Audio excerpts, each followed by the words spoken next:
Welcome to the guild. We have been expecting you.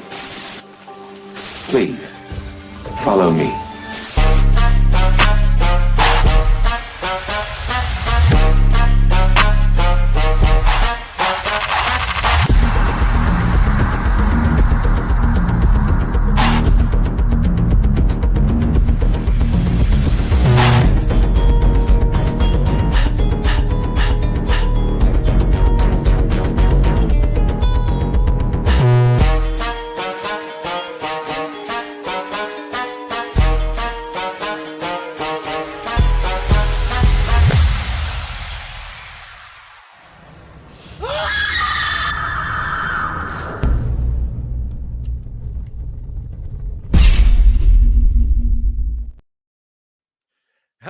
Hello, and welcome to our very latest episode of Night Quest. I am CMoney, and for now, I'm rocking solo, but that's okay.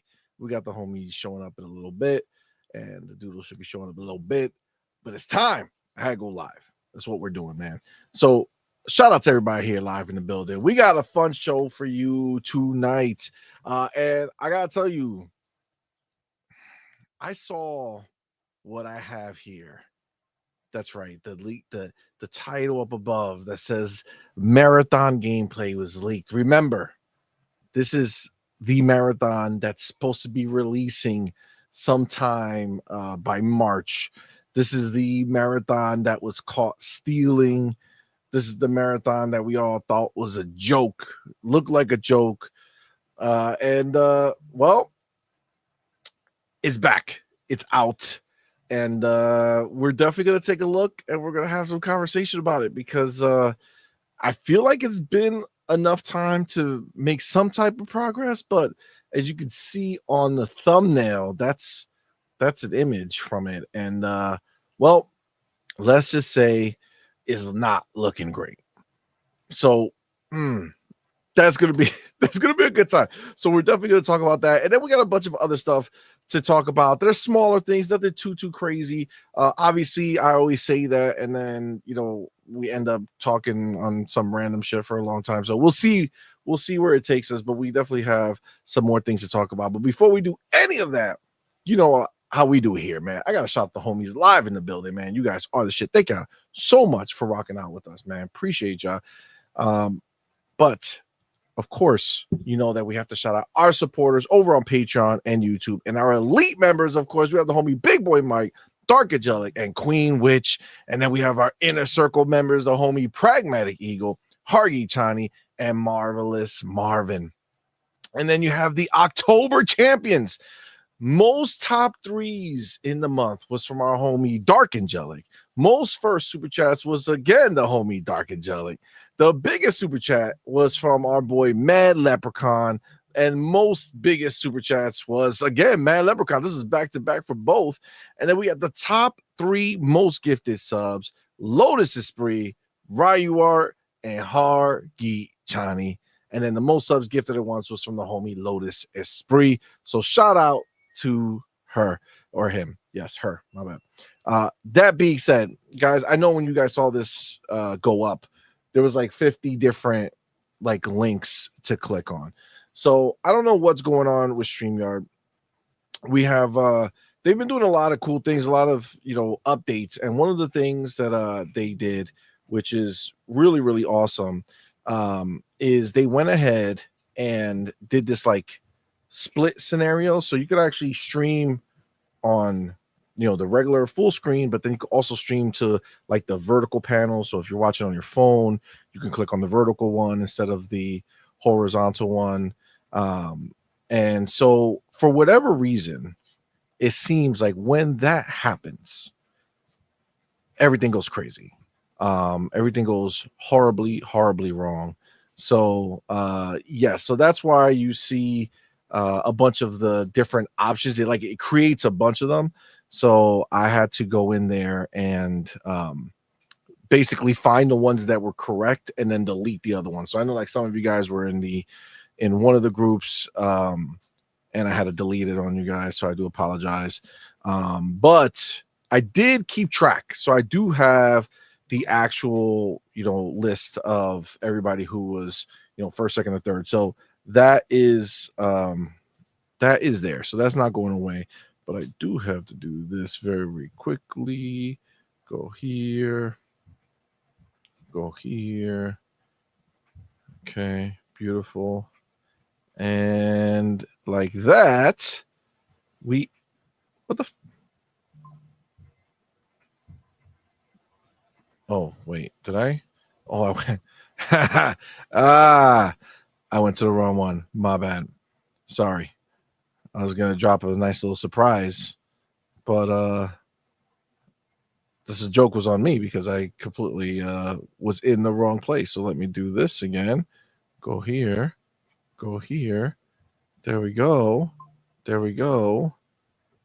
And now that is the surprise. Well, actually, you didn't see it, but I'm going to show it to you. The surprise is that my girl Doodle's in the building. Oh, what's good, everyone? Happy Tuesday, baby. Thank you for rocking out with us. Indeed. Yes. Yes. It's gonna be a fun show, babe. I told them about it, but we're gonna watch it and we're going to talk about Marathon. We're gonna see it together. Shit, me eyes. I can't.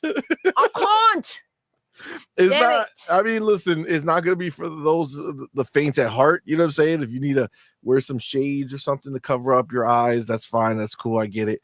But yes, it's not good. It's not good. We're definitely gonna talk about it. Tell us something we don't know. I know.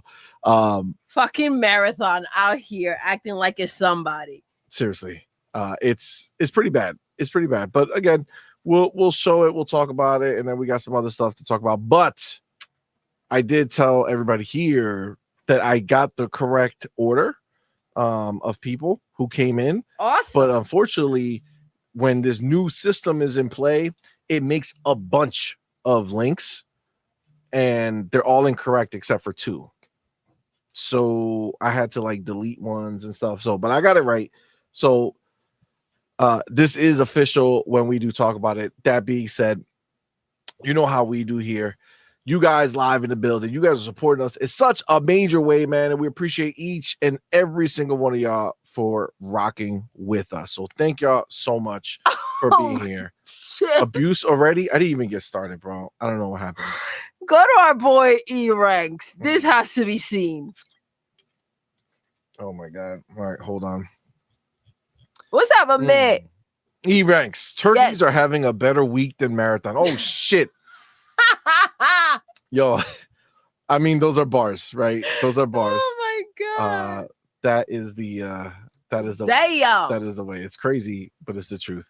All right. So that being said, we obviously appreciate all of y'all for rocking out with us. But of course, when you look at the scenario, you could easily see that you guys can't all be equal, right? I mean, it's just what it is, right? There are some specials that are running out amongst y'all who are chilling. Not all turkeys are equal. Not all turkeys are equal. That's right. That's also a fact. There are 3 specials among you. That's right. 3 specials. And the question is simple. How do you become a special? I don't know. I can tell you this right now. It's because we go ahead and we put out that on point bat signal. We go live. And the first 3 people in the building, people who said, holy shit, they're live, I got to get in there. Those are the specials of the evening. And every month we keep track and see who becomes the ultimate specials for the month. That's right. Of course, we already discussed October, but this is technically going to be the last show in November. So I will do all the calculations and we will see who are the champs for next month. I can't wait. That being said, we do have the top 3 for this particular show. The last show of the month. Who were the top 3? I will tell you, but I gotta do it. I have to do it. Where'd it go? Oh, actually, I wrote it down over here. No, I gotta put it on the book. That's the problem. See, go here, go there, go there. Got myself my clicky, and did it go by? Yes, first 3 people. Okay, first 3 people in the chat. See, this is cheating because I wrote it down over there. But number 3 in the building. Who? Was the homie. Who? Yankees 127. Oh my God. Shout out to the homie. Yankees 127, number 3 in the building. He is the third special Let's go. of the evening. All right. Now, who is number 2? That is going to be our boy. Game Shark in the building. Go. Shout out to the homie. Twinkle, baby. Twinkle, baby. Yes. Number 2 in the building. Not messing around. Now, final. Best spot of the night. Okay. Number 1 in the building. Tell us. It is our boy. Motherfucking Amit Kumar. Woo! That's right. Making his return to the top. Yes. Amit Kumar is not fucking around. Best Nope. spot of the night. He's It's done official. with the bullshit. He ain't taking no Said, shit. I'm me number 1. Me, number 1. Fuck what you heard. First of all, Amit Kumar is number 1, which is fire. But Amit Kumar also said that he was going to be on the show on Thursday and play some Black Ops 7. But that didn't happen, did it? Damn. Kumar. Damn. The other homies. Kumar was supposed to show. He showed us. Some crazy shit right there. Kumar. You've been twinkling them? What? You know, with the what? With the finger blast. You mean the twinkle blast over here? Yes. Oh yeah. Okay, I don't know what you were talking about. They need to get twinkled. I mean, you know? I guess so. Oh my God. Oh Jesus. All right. So I have that there. Everything's up to date. We are good. Who else is in the building? That is the question. Yes. Let's see. I see the homie Ren in the building. By the way, YouTube is back to doing this bitch assness where they're doing the @ symbols again instead of just the actual names that people put. Again? Mm-hmm. Damn. So, we'll do our best. I do see Ren in the building. What's up, man? Thank you for being Ren here, was homie. good. Of course, E ranks in the building. 127 Yankees. Obviously, he was number 3 in the building. So shout out to him. Toe Tag. For some reason, I feel like Toe Tag isn't that Jean-Marc Louis? That's possible. I feel like it is. But that's Toe Tag. Sorry again, these @ symbols is wild. But thank you for being here, man. Appreciate it. I see Skills at Spider TV over on Twitch. What's up, man? Thank you for rocking out. Being here. Came across your channel. Thank you for rocking, man. Appreciate you. I think this is our boy Michael. Yes, Michael Yu. Michael Yu, yeah. Yes. So with the facts. Let's go. Facts with the bars. What you got? He says, "Hi all. Hi there. If you live in the US, Target is selling 1 month Game Pass Ultimate for $16.99. Really? This expires Thursday, the 27th. These can be stacked. So I recommend people stock up on them if you want to save." That's wild. That's almost 50% off. Yeah, look at Target showing up. Target's not messing around. All right. That's the truth. That's the truth. Thank you, Michael Yu. Shout out to Michael. Yes. I see Go Poe in the building. What's up, man? Thank you for being here, bro. Appreciate go. you. Don't you think of like every time you hear the name, what comes to your mind? Stripper pole? Yes. Oh my gosh, I thought I was the only one who thought about that every single time. Every single time. Ever since. That's all I hear every time you say the name. Yeah, I can't see. Or I see him in the chat. I can't see it any other way. It has to. I mean, it just kind of is what it is. I mean, it's a party. You know what I'm saying? It is a party. It is a party, and guess it's a stripper party. I mean, look, it is what it is. Malcolm X-Lax in the building. He's bitter that he didn't make the top 3. Wow, not our boy. Not our boy. Well, he was number 1 last show. He ain't no bitter bitch. He's a bitter. He said the shitty 3. Look at him. See, he's hurt. Emotional damage. I don't got the button, but emotional damage is the case here. That we could definitely see. Look at that. See, Amit Kumar, at least you admit it. He said, I had things come up. Oh, things come up. Wow. Okay. Wow. No, okay. It's all good, player. Appreciate you, man. Thank you for being here, bro. Then you got Space Shot in the building over on Twitch. What's up, man? Thank you for being here, brother. What's going on? This is obviously the channel to be at. And then you have our brother Broke Boy in the building. Says, Yo. what up, y'all? Drinking an adult beverage or 5, Okay. listening to you and playing some Black Ops 7. Well, bottoms up. Bottoms up in the drinks too. Oh shit. You know? God damn it, Doodle. You gotta party hard. You do. I mean, in that scenario, there's only, you have to be hard, right? You like, have to be. Like, don't be showing up. All soft and shit. God damn. That's wild. Y'all wilding tonight. Y'all wilding. Yeah, you wilding. I didn't know how to be ready for this. You know what I'm saying? Y'all wilding. Apparently.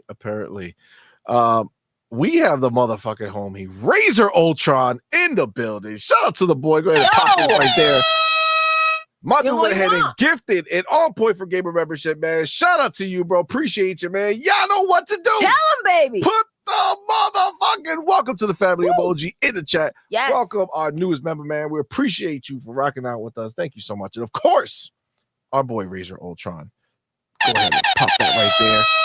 Thank you, man. Appreciate the support. And of course, thank you so much. If you're a member in the chat right now, go ahead and put those FB emojis Let's in go. the chat. Oh, I got you. Let Razor Ultron knows what's good. You know what I'm saying? We going Let him in. know what you feel, you know, that he's appreciated. You know, that's what's up. Broke Boy is getting into it based off of what you brought to the show. Oh, okay. With his aggressive rap lyrics. Oh, damn. Let's go. So that's what we're talking about. Apparently he does get it. He does get it. I mean, I'm not gonna say who gives it to him, but I'm saying he gets it for sure. I thought I'm confused. I thought he was the one giving. I wasn't okay. Listen, look, we gotta just keep it chill. You know what I'm saying? We don't need no. Oh my gosh! Oh, I just saw the comment. You saw it? Can I read it? Go ahead. Sure. He's here for his weekly finger blast. Broke Boy says, "Face down, bottoms up. That's the way I like it." Well, I like to. No. You gotta switch it up, baby. Oh, that's you switched it up. Got it. Yeah, that's aggressive a little bit, Broke Boy. But Broke Boy, damn. All right. Ultron one. Let me go ahead and get our boy Razor in here. Dunzo. Beautiful, lovely. Okay, updated. All right. Listen, let's go ahead and get. Tell him Space Shot. That's right. Space Shot. What space shot? What are you talking about? Space Shot in the building. Space Shot. Just saying. Swap back over to the tubes. CMoney got it fixed. Did you get to the computer, babe? Dude, that shit has been dead for weeks. It has not moved. I haven't done anything to that dead ass computer. It's gonna sit there exactly where it is. Okay. That's what's gonna happen. Man. It just is what it is. You know what I'm saying? Okay. Let me go here. Let's get started. We're gonna do a little. We're gonna start with didn't make the cut. Because we're gonna go into the marathon joint. What a name for something that's just taking forever to come out, and then might not ever come out. Or, man, if it comes out, will it last longer than Concord? This motherfucker may not even take one step. I feel like it shouldn't. Shoot it out. I feel like you have to. Just get rid of it. You know what I'm saying? Like, just take it out back, put something to its head, and call it a day. You know what I'm saying? Just call it a day. Actually, you know what? Fuck it. Let's start with that, and then after we're done talking about that, we'll walk backwards. You know what I'm saying? I like to walk backwards. You do. You do. Now, I must tell you that when words are spoken about this, people are delusional. Okay, so before I present to you what the reality is, we're gonna talk about this tweet real quick. So let me go ahead and take my chapter. Let's go right here. And where am I? Go here. All right. So, okay. I have that. Broke boy is drinking and shopping. Everything. That's one heck of a combo. He'll find out tomorrow. He will. He will. All right. So we have right now chapter 1, Marathon. Okay. This is brand new Marathon gameplay. So this is the latest version of Marathon that's out. It has leaked because, as we know, the play tests are taking place. And guys, I don't know. At what point do we just give up with this shit? You know what I'm saying? Like, just throw in a towel. Now, this is where I first saw it. So I was like, oh, okay, let me see, right? Because Marathon Bulletin says new over 132 minutes of Marathon October playtest gameplay has been leaked online, showing improved visuals, a new map, UI overhaul, and more. So you hear that and you think to yourself, oh, maybe it's gotten better, right? So he says a whole bunch of words. We don't care about the words. Okay. Well, there's a screenshot for you, right? Just to get the party started, right? There you go. But if we go down here, these are the videos. So there's a few of them. Okay, there's a few videos. So we can start with any of these. Obviously, we're not gonna play them all, or maybe we'll leave some playing in the background. But this is Marathon, present day Marathon. Okay, now.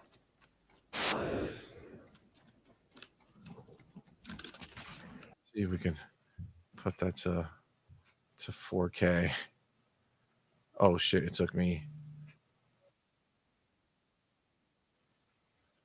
I mean, I can't read this, but I'm just gonna assume. Oh, you gotta sign it. Okay, wow. This is sorry. Oh shit. Okay, so like you can't. That's interesting. Okay, so let me go back. Go back here. Press play. And yeah, this is it. This is Marathon. You know what? Beginning, because I don't know if all that screen up there was messing things up. But this is I mean, look at the tree work they have going on. Man, some of the best trees in gaming. Now, understand this, guys. Like, I don't want there to be any bullshit out here in these streets. Remember that the game was coming out this year. Okay. Yep. So the assets that are here are the assets. They had to swap some things out, but I can only assume that trees weren't one of them. You know what I'm saying? That's real loud. But yes, this is the game. What the fuck? I honestly, I don't know who would look at this and be like, fuck Arc Raiders. You know what I'm saying? Like, fuck Battlefield, fuck Call of Duty. This is going to be my, like,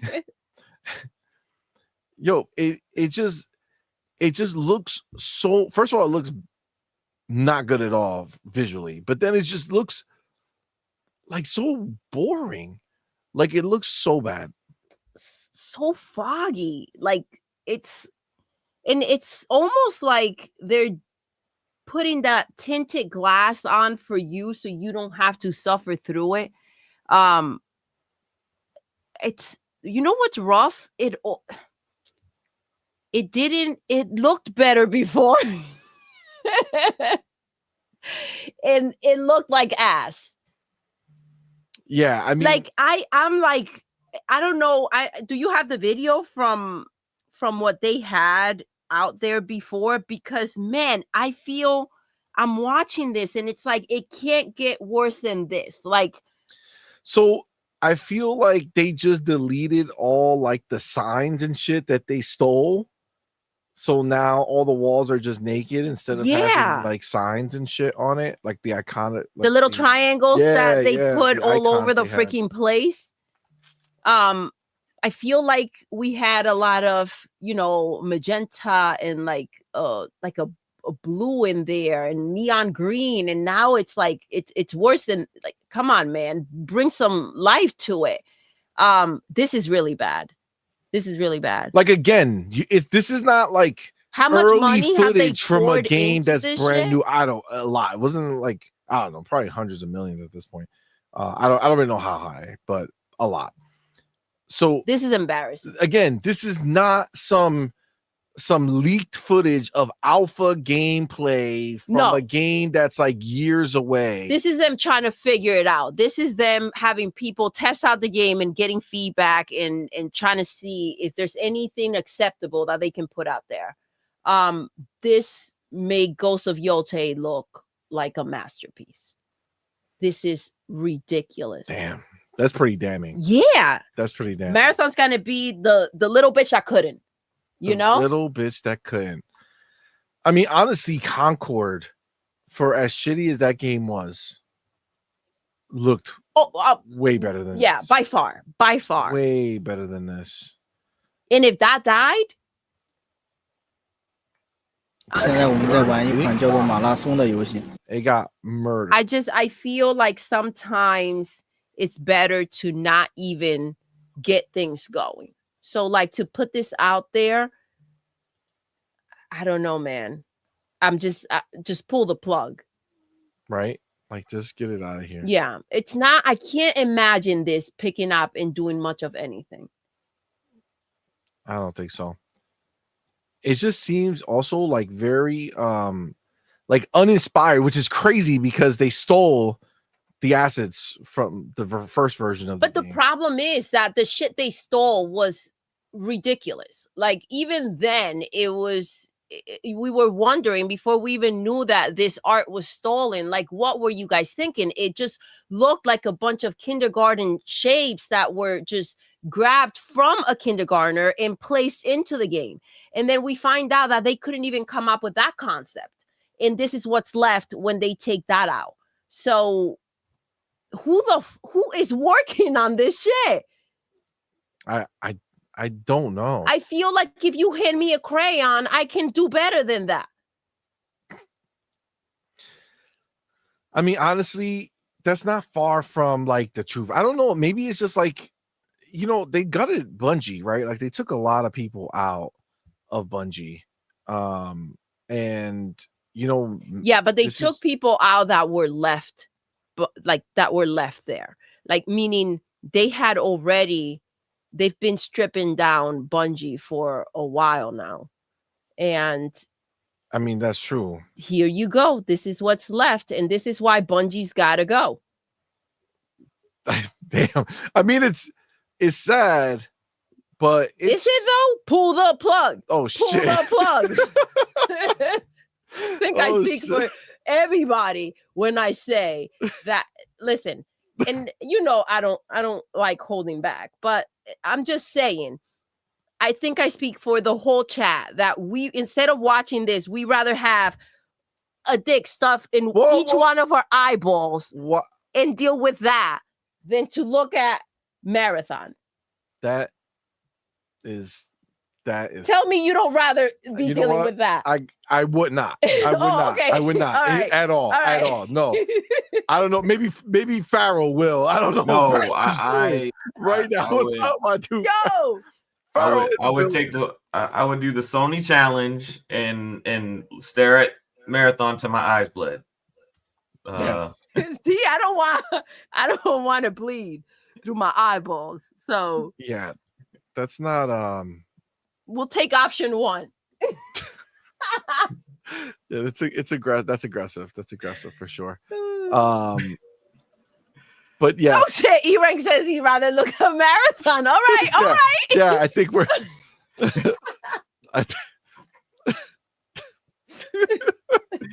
I'm just The saying. pabbing is real. I think your version is a little too Aggressive.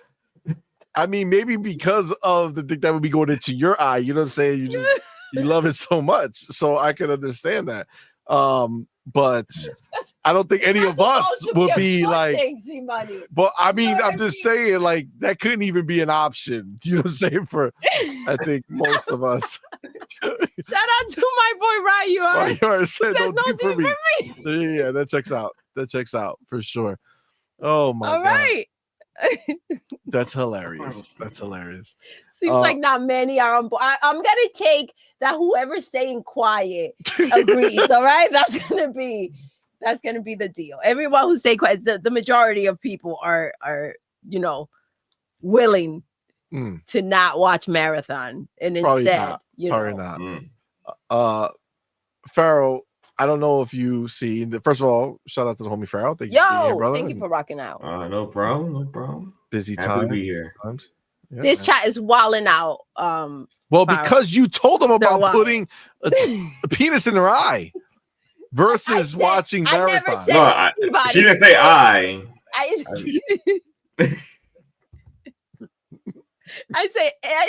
didn't send anybody to go do that shit. I said, wouldn't you rather? Right? No.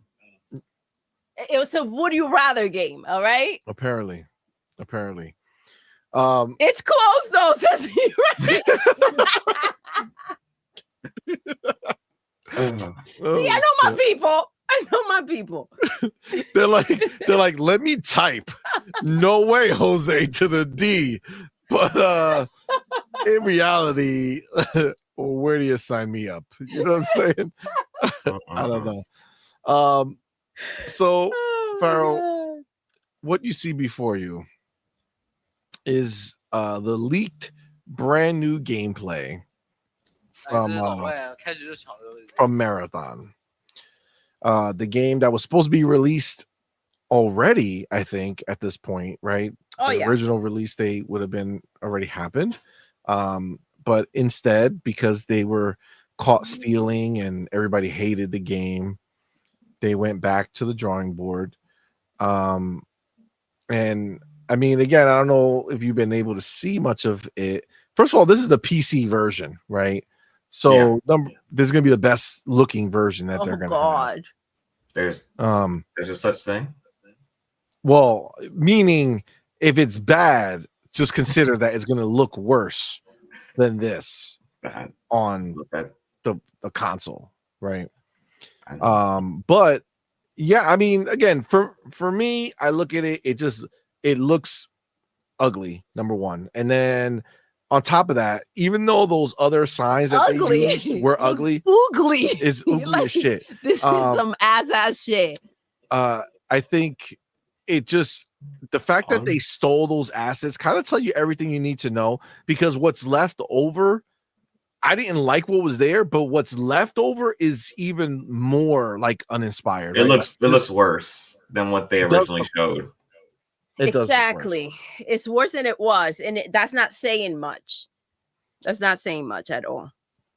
So, I mean, I guess ultimately the initial conversation is, do we think that this game, as we see it, that if it releases, that there's a place for it? There's one place for it. Oh shit. The trash can. Oh shit. No, it's not the trash can. Oh, it's not the trash can. It's not the trash can. What we put in this one, Pharaoh? Has to be a mobile game. A mobile game. Oh. Yeah, that's it. Bro. Only chance it has as a mobile game. It has to be on Android and iOS. Don't release that on console. Dude, like y'all did with Horizon, and y'all didn't release it on PlayStation. Don't put that on the console. Put that on a mobile game. Make it a mobile game until. But one mobile player is gonna choose this over what is currently available to them. I don't know, but that's the only chance. Follow The only place has. you could trick the people. Yes, Hate them like it's the only place. You gotta really hate somebody to put that shit on them, though. Like, how do you go ahead and say, yeah, motherfuckers get this shit? Well, you launch it on mobile for 2 years.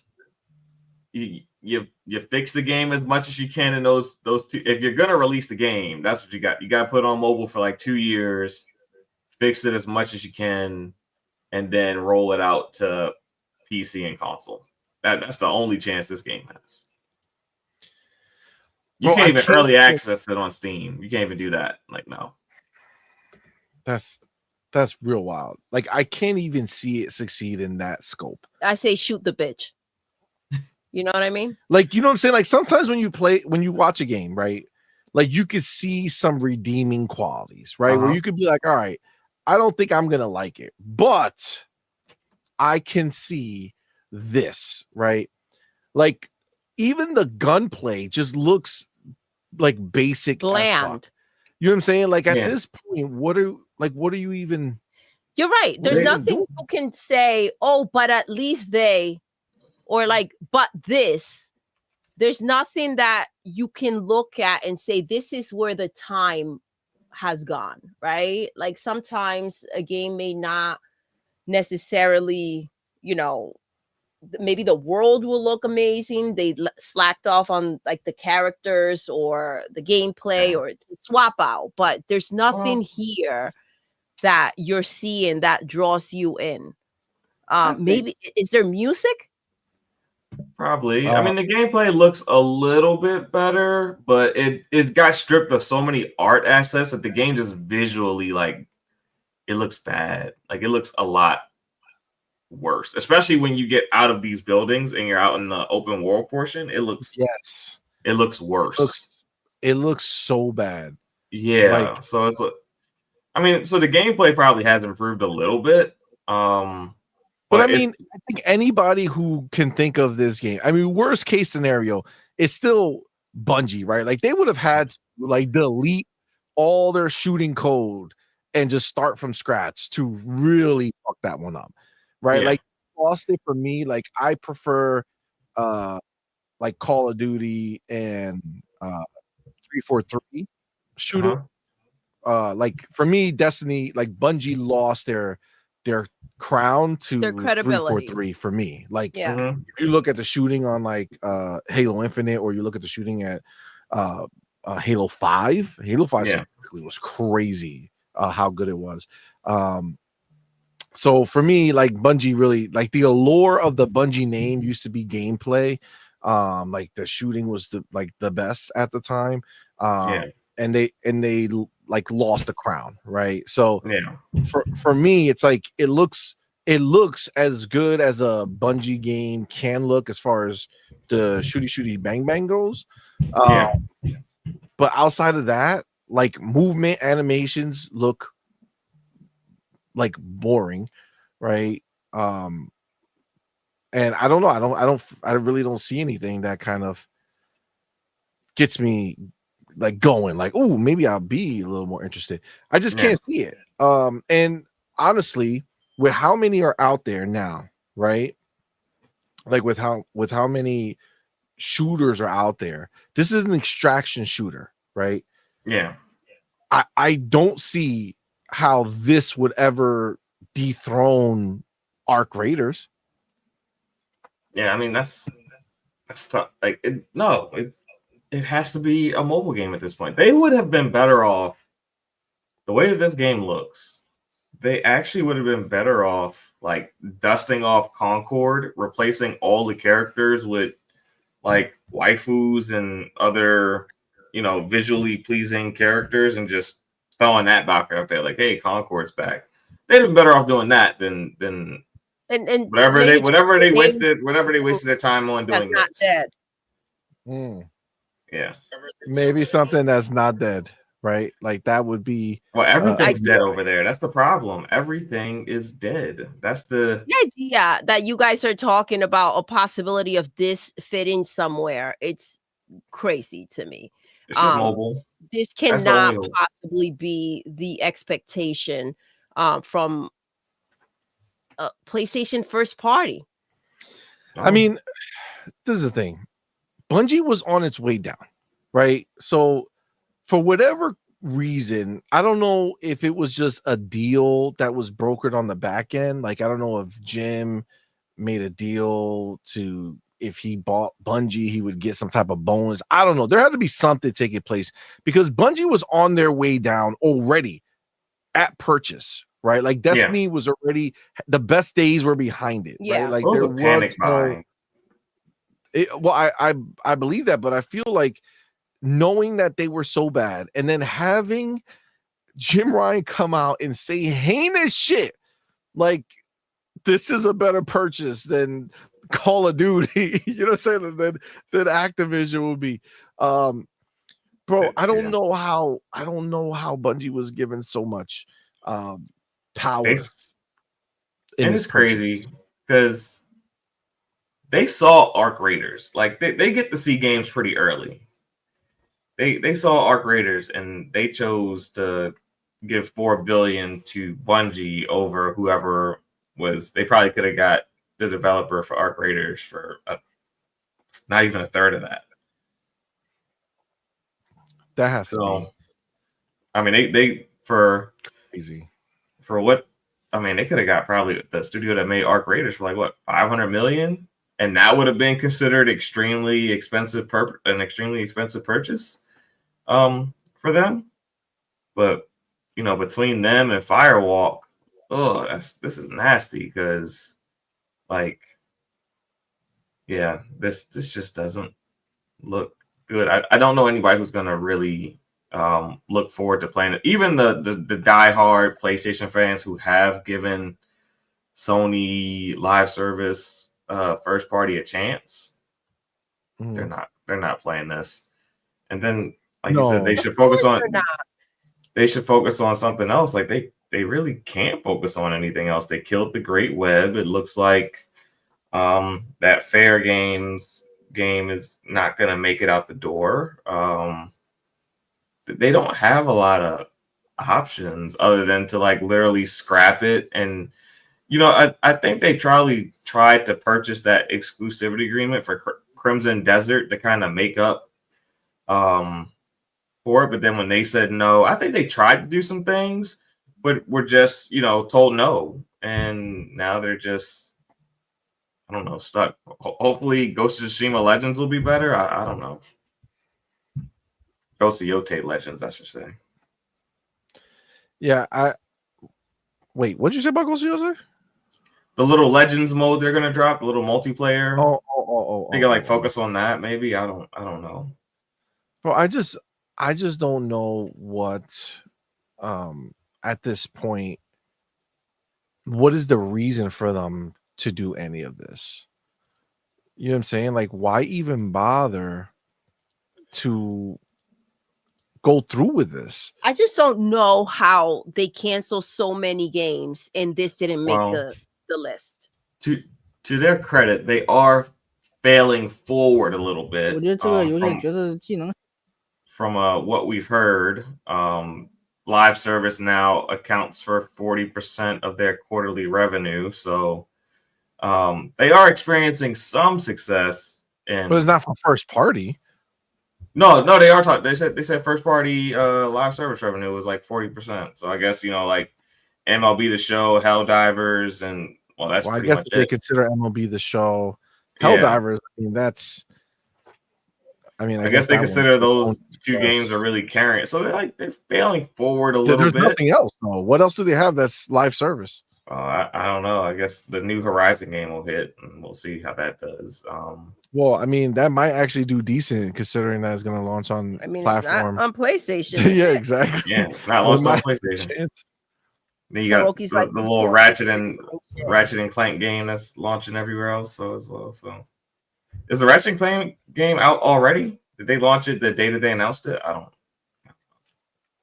don't think it's out already. No. Okay. I think there were no shadow drops there. It was just like, hey, this is coming. Yeah. But I mean, the thing is again, this game, obviously, you got people playing it right now for testing. People who obviously don't give a shit about any NDA or whatever the fuck they may have.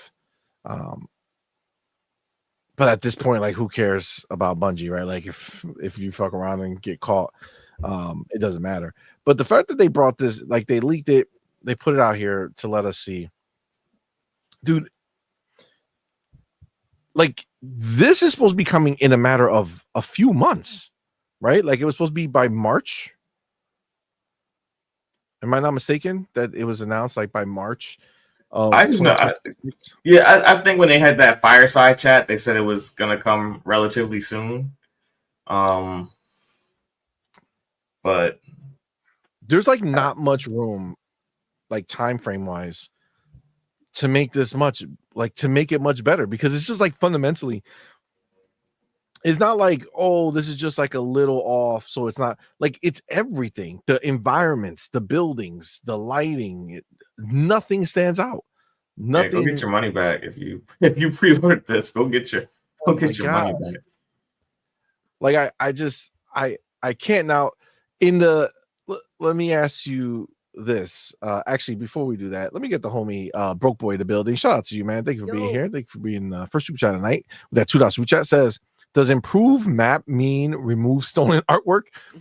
I definitely think they removed all the stolen artwork because there's like nothing on the walls. But where that shit was everywhere. They couldn't steal from you directly anymore because they're out of the stealing game, but they got their own version of finger blasting. So that's an improvement, right? Apparently it's not. I'm telling you, I can't with this, yo. Like, look at this fucking, like, look at what you're looking at out here. This is like so bad, my dude. It looks like I can't even say it looks like a Switch game. I can't even say that. No. It looks bad. Like the rocks look horrible. It's really bad. Like, are they even trying? You know what I'm saying? Like, what the fuck is happening? Like, it looks like you're waiting for the. It looks like you're waiting for the assets to load in, and they just. It does. Like they never loaded in. This is a crazy shit, though, right? They made it seem, right, when the whole art stealing situation went down, they made it seem like it wasn't that much that was stolen, right? Bro, they took. There's nothing there. There's nothing on the walls. There's nothing there to begin with, and now there's like even less. This looks fucking horrible. I can't imagine anyone out there that's going to go ahead and put their money out on this. Maybe the people who play CONCORD. Exactly. Like, they'll be like, I'll try my luck on this one. You know what I'm saying? See, the issue is 90% of the people that played CONCORD worked for Sony. Oh shit! Like, when we were looking at the Steve charts, it was like a couple hundred people, and I guarantee you all of them worked for Sony. That's real wild. That's why they had to close the game down after a week. It was only up for like 12 days, right? So yeah, only people like, can we get back to work? Can we get back to work, man? No, you can play this fucking game. I can't play this shit no more. Bro, let me ask you this. But honestly, let's say the game comes out and it does what we expect, which is nothing. We already know Destiny is right, like, just they're already fucking putting that shit in the casket and letting it go down the river, and they're getting ready to light the fire arrow and fucking, you know what I'm saying? Say goodnight to that one, right? If this comes out and shits the bed as anticipated, does Bungie survive? Two things. One, do they survive? Two, do they deserve to survive at this point? A part of me feels like they survive a little bit longer. I think they look a lot different, but I think they survive on the basis that Sony doesn't want to take that embarrassment. That the most expensive purchase they ever made. ended up being the worst purchase they ever made. So I think Bungie will survive off of that alone. That, you know, Sony doesn't want to face that embarrassment, and they don't want to, and they Sony has to be lying on their books a little bit, because they never said anything about the loss of Concord or, you know, losses from the other studios that they decided to close. They never report on those particular losses, and I don't think they want to report on this particular loss any more than they already reported that, like, Bungie's about to lose them like close to $300 million. So, yeah, Bungie's gonna live, if just to save face for Sony.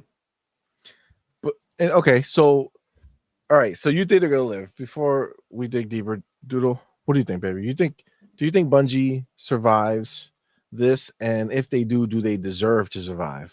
Bungie needs to die. Oh shit. Bungie needs to go. I don't know who the heck told them that this was a good thing to freaking go and scoop up. Again, when you hear that Phil said, and he passed on it because they spend more money than they bring in, you should have left that bitch alone. Like, I don't understand. I don't know if it's the Halo connection that was so alluring to them that they needed to go ahead and feel like they got them somehow. Like, okay, you're going to take Call of Duty from us, because realistically, I do believe that the reason why Jim Ryan was losing his mind the way that he was is because the PlayStation 5 Pro, they were going to go ahead and get the marketing rights for the next Call of Duty, and they were going to go ahead and sell that box because of Call of Duty, right? I think that was the connection. They figure people will buy it because it's such a big game, a big IP. And that's why he was running around losing his mind at the idea that, you know, not only are they not going to go ahead and have those marketing rights, but now how do we push this box, right? That they already themselves knew was pure garbage. So if you have something and you're like, okay, but this is going to be my selling point, that rug gets pulled from under you and you're like, okay, this is it. We're not going to be able to do this. That's a problem. So I do think that for them, the whole Bungie purchase had a connection. We're going to stick it to Xbox. This is how, you know, this is what something we're going to do. But man, talk about bleeding out. Bungie has to go. The idea that you had these clowns running around making decisions that they shouldn't have been making to begin with, and that these decisions have been a huge part. And it's been just a detriment. Like, you are bleeding out, barely hanging on. PlayStation is not what they used to be. And I think that bringing Bungie in to go ahead and kind of tell them what to do, dictate their studios that they already, their pre-existing studios, and they're coming in as if leading somehow. And it's funny because they talk about leadership with Xbox. When you bring an unknown to lead, I mean, where is your leadership? What has happened to that? And that wasn't like, those weren't red flags for anybody out there who, you know, was stuck on PlayStation or, you know, had some type of admiration of like, okay, what's going on here? And why does Bungie come in and have this much power?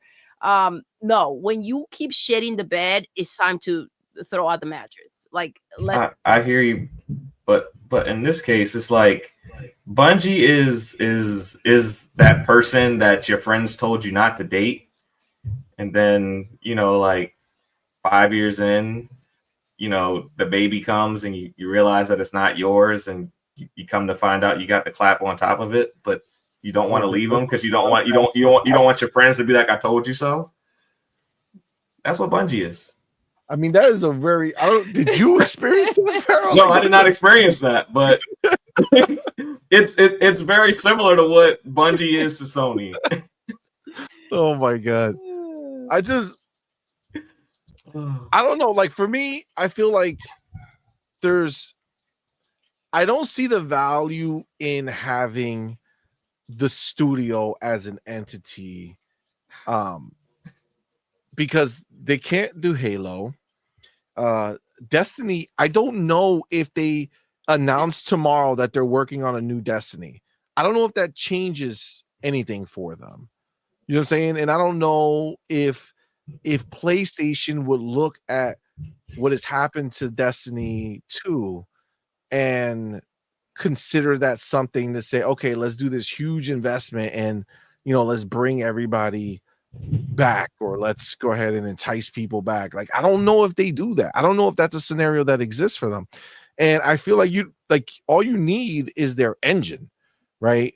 So like for shooters, right? Like if you want to take that base code and that base engine and give it to somebody and be like, hey, here it is, have like a core, like a small engine team for Bungie, you know, like a team you send into another studio to help them, you know, make a game in the engine. You know what I'm saying?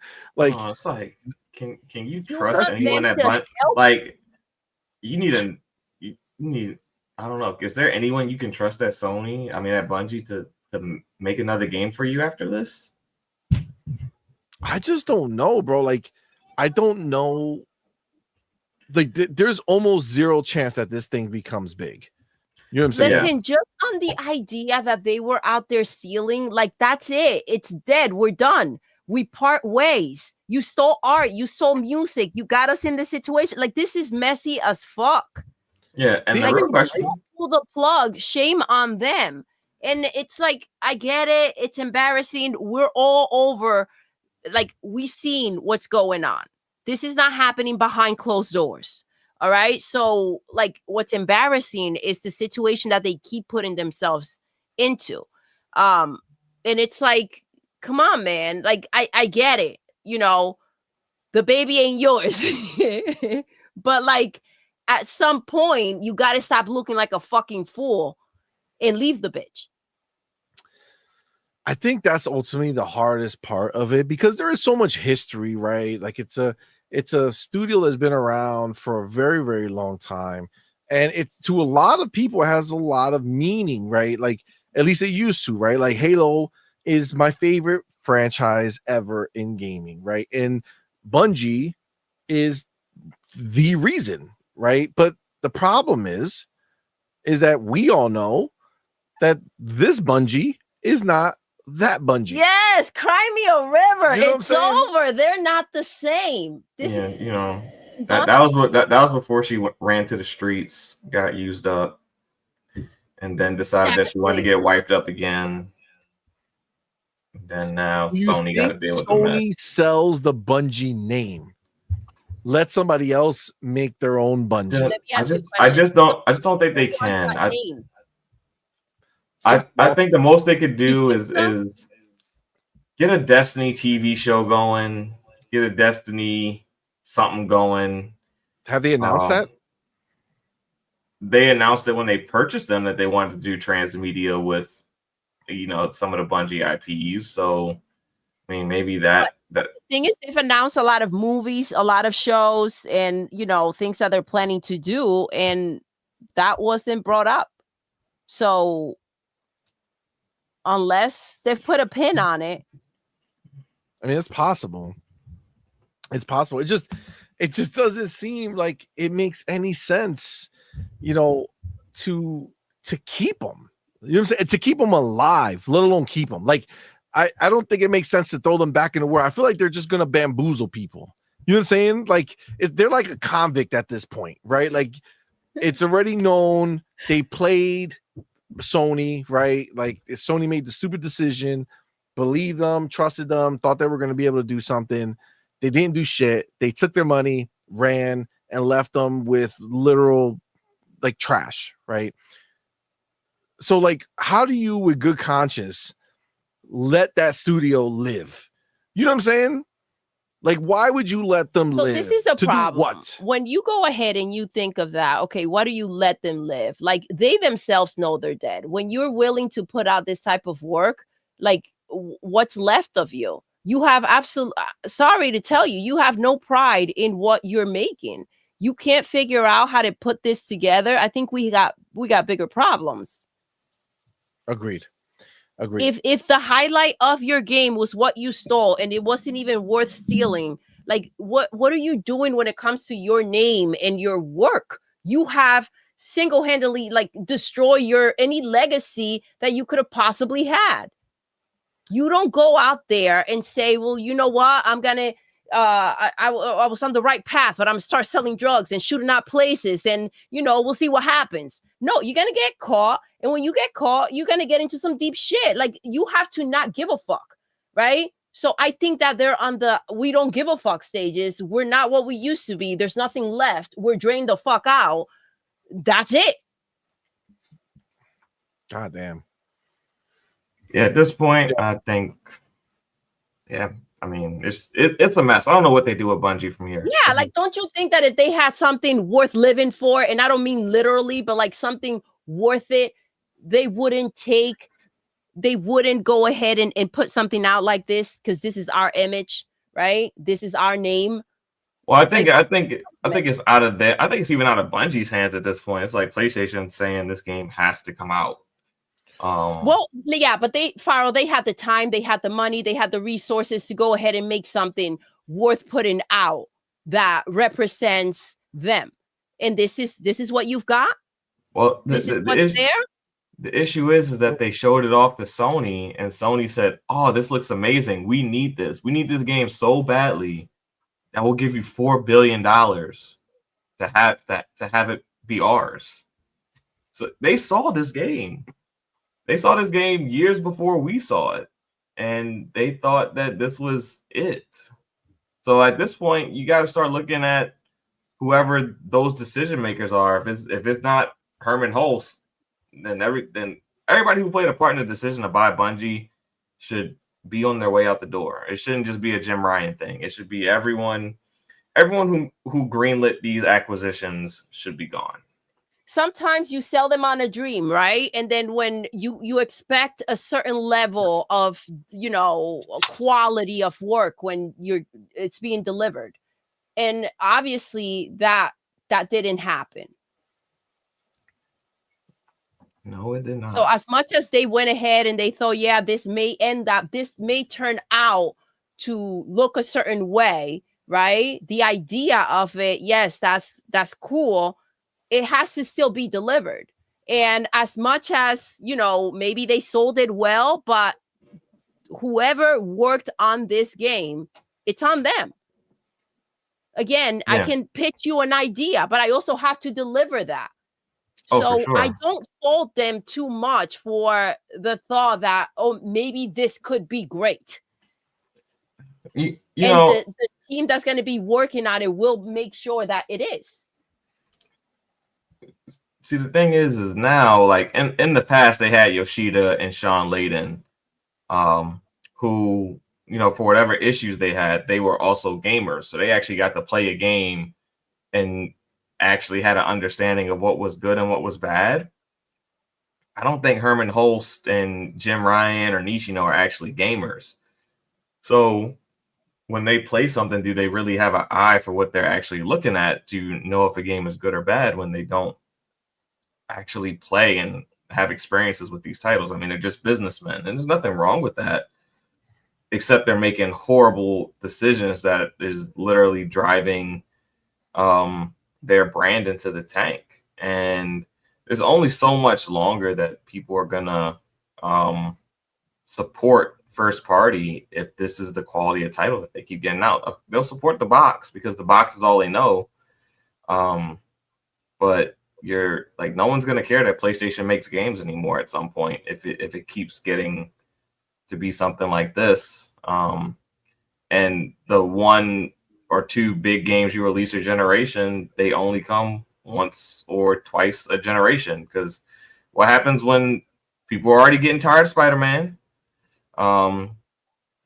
Wolverine, I'm sure people will eventually get tired of that. You might be able to get 3 of those out, and then people will be like, oh, you got to do something new for. Like, at some point, they're gonna have to improve their first party quality, and it can't just be God of War, it can't just be Horizon, it just can't be Ghost. They got to do stuff outside of that. Like, Sorrows can't be a copy and paste of Returnal.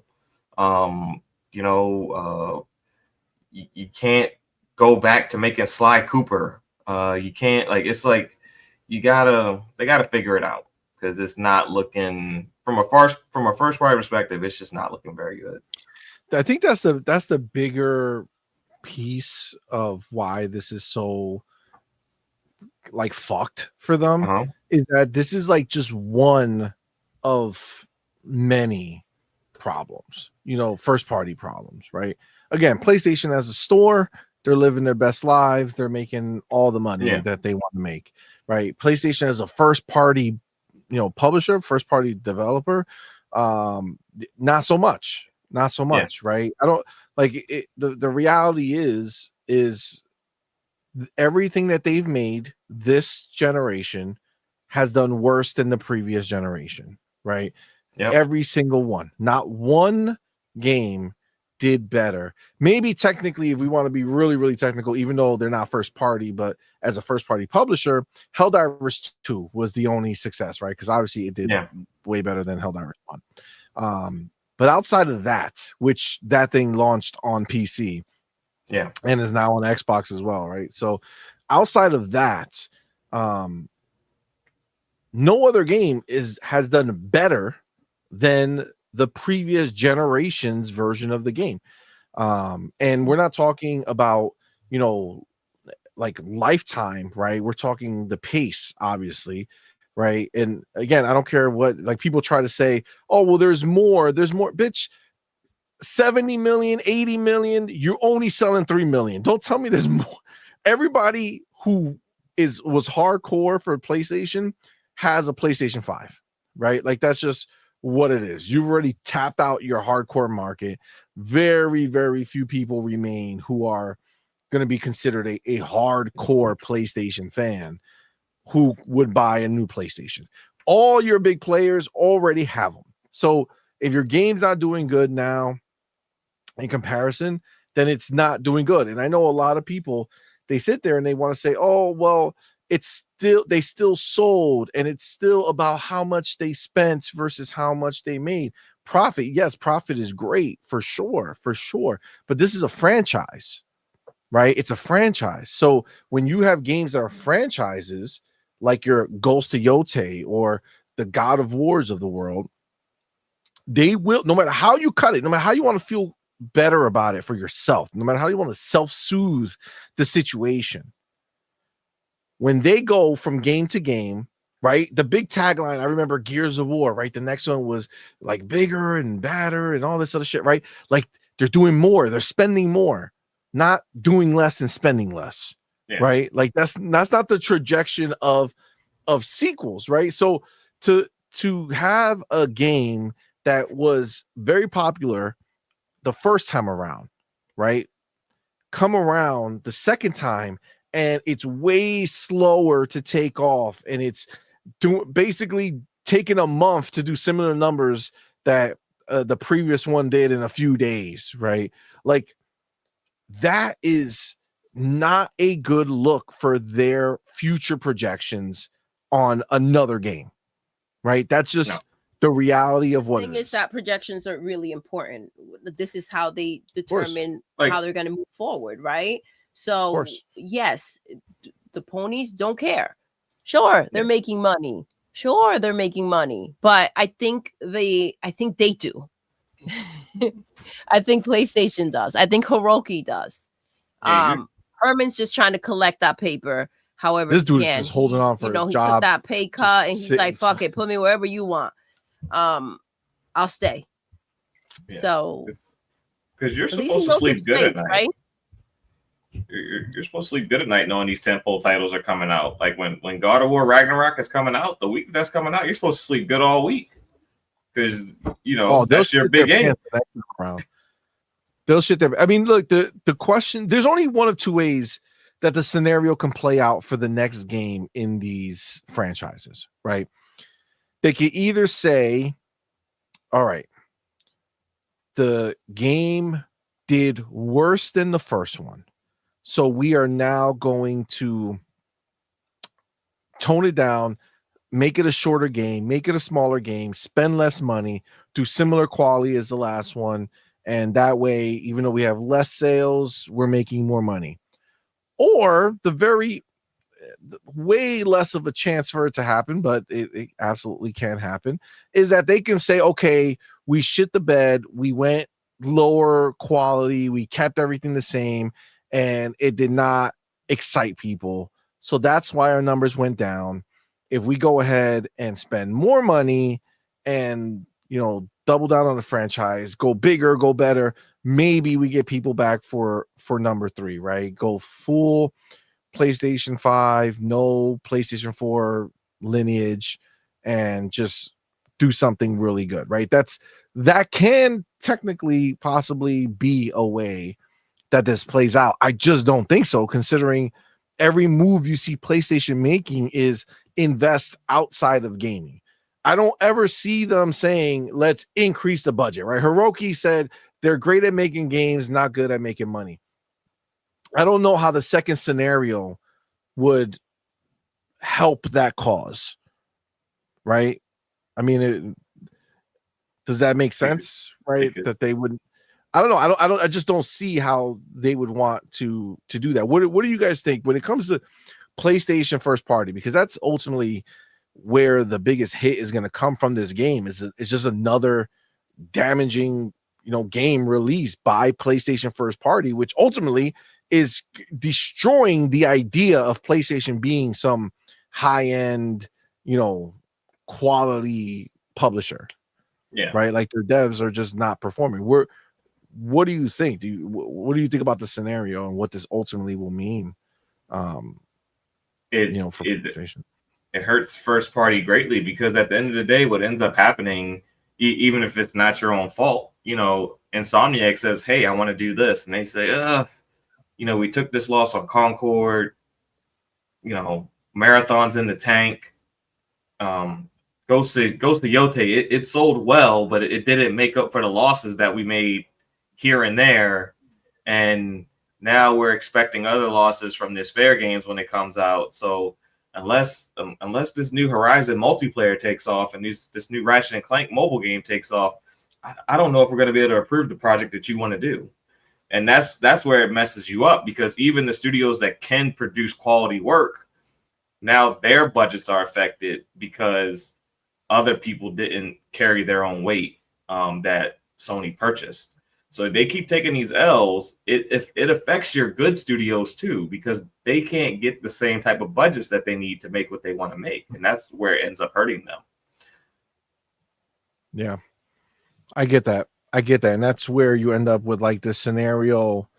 This is where you end up with the scenario where you have like the Ghost of Yote devs coming out here saying, yeah, we're either going to make the next Ghost game or fucking Sly Cooper. Yeah. And they may be 100% out of their hands, because, Ghost of Yote could sell 10 million copies, but if they incur, losses that are too steep in other parts of their PlayStation business, they still might not get the funding that they need for the next game. That could legitimately happen. That's how business is sometimes. Agreed, 100%. Yeah. And in this particular world that we're living in now with this industry, the way it is, it's like it's so risk averse. And don't get it twisted when you look at Marathon. Marathon is not a new IP. It's an old IP. So they're still hoping that the name will attract at least some of those hardcore Marathon fans from back in the day who might just see the name and be like, oh, I want to explore that, right? Isn't that like a 90s game? Well, is the game they made before Halo. Yeah. So it's like a 90s game. But the point is that they released the game in this franchise already. Yeah. And they didn't go ahead and make a new IP here. The new IP they made was Concord. That was supposed to be the Star Wars of for PlayStation, according to Herman Hulse, and that died. The other game that basically everything new IP they were working on has been canceled. Yeah. And then was it Fair Games. Yeah. They had 12. They announced 12 live service. They canceled 10, and they said, Marathon, you're one of our best too, so we're going to keep you. Think about that. That's crazy. It is. It's just It's so hard to understand that decision. It's so hard. And I honestly can't say if the other games are better than Marathon or not, because I don't think Sony's leadership has an eye for what's a good game or not at this point anymore. I gotta tell you, the sad part is based off, if you take the way that Naughty Dog discussed it, right? I think the sad part is that Bungie went to Sony and was like, yo, for that game to like for Naughty Dog's game to survive, to do well, to thrive, it's going to require a shit ton of investment. And I think that's where Sony checks out. Same thing with the Spider-Man game. Think about it. That was going to be a lot of licensing fees. You had to keep bringing new characters in from Marvel, right? That was going to be just a nonstop money spend to keep things interesting. And how long were you going to be able to keep people interested, right? Yeah. What was going to be the hook? How much were you going to have to charge for these characters to, get people to stay engaged? And how do you combat against brand new, interesting games coming out on a constant basis, right? Like, that's where I think the biggest problem was, because you look at Naughty Dog and those people were swearing that they loved their game, but they couldn't afford to do that game justice in the long run. Mm-hmm. And I think that's where Bungie came in. Bungie was like, yo, it's going to take this much money. And Sony's like, no, I don't want to spend that money.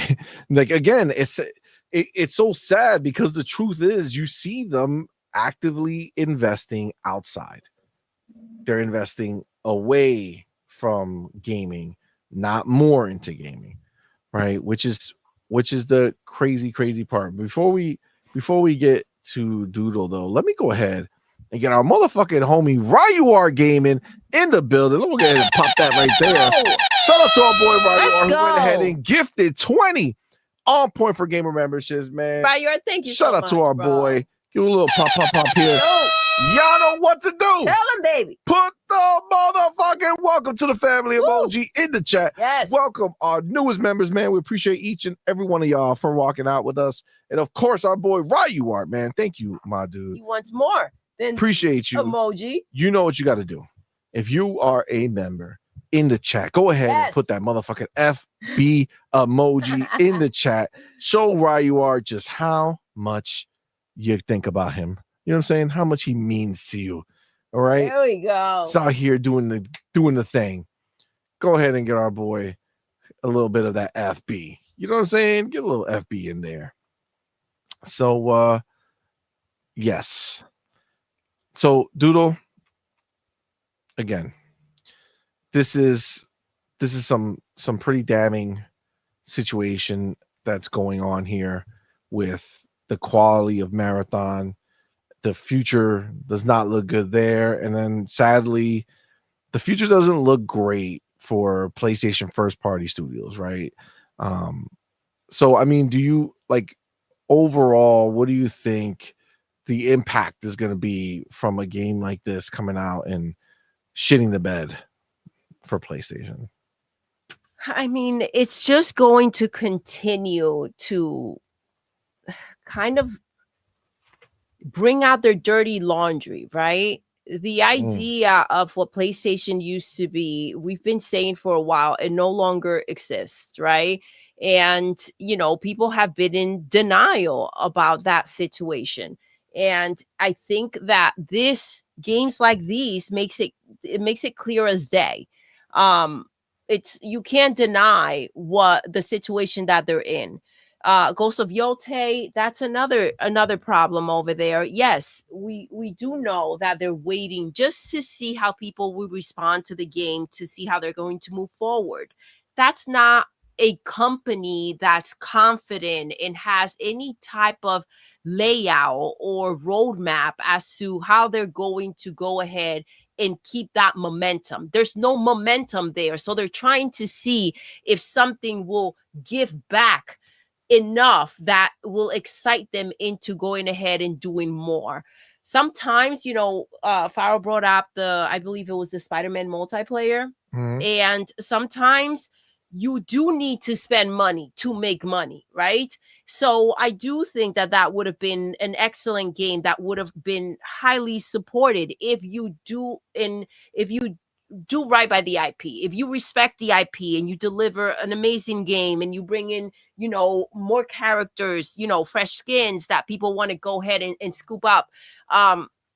But it takes dedication. It does take, money. You do have to go ahead and be confident in, your team and what they're capable of doing, to be able to think that you will be able to make that money back. And then you have to, even through the hiccups, kind of nurture that idea if you believe in it, right?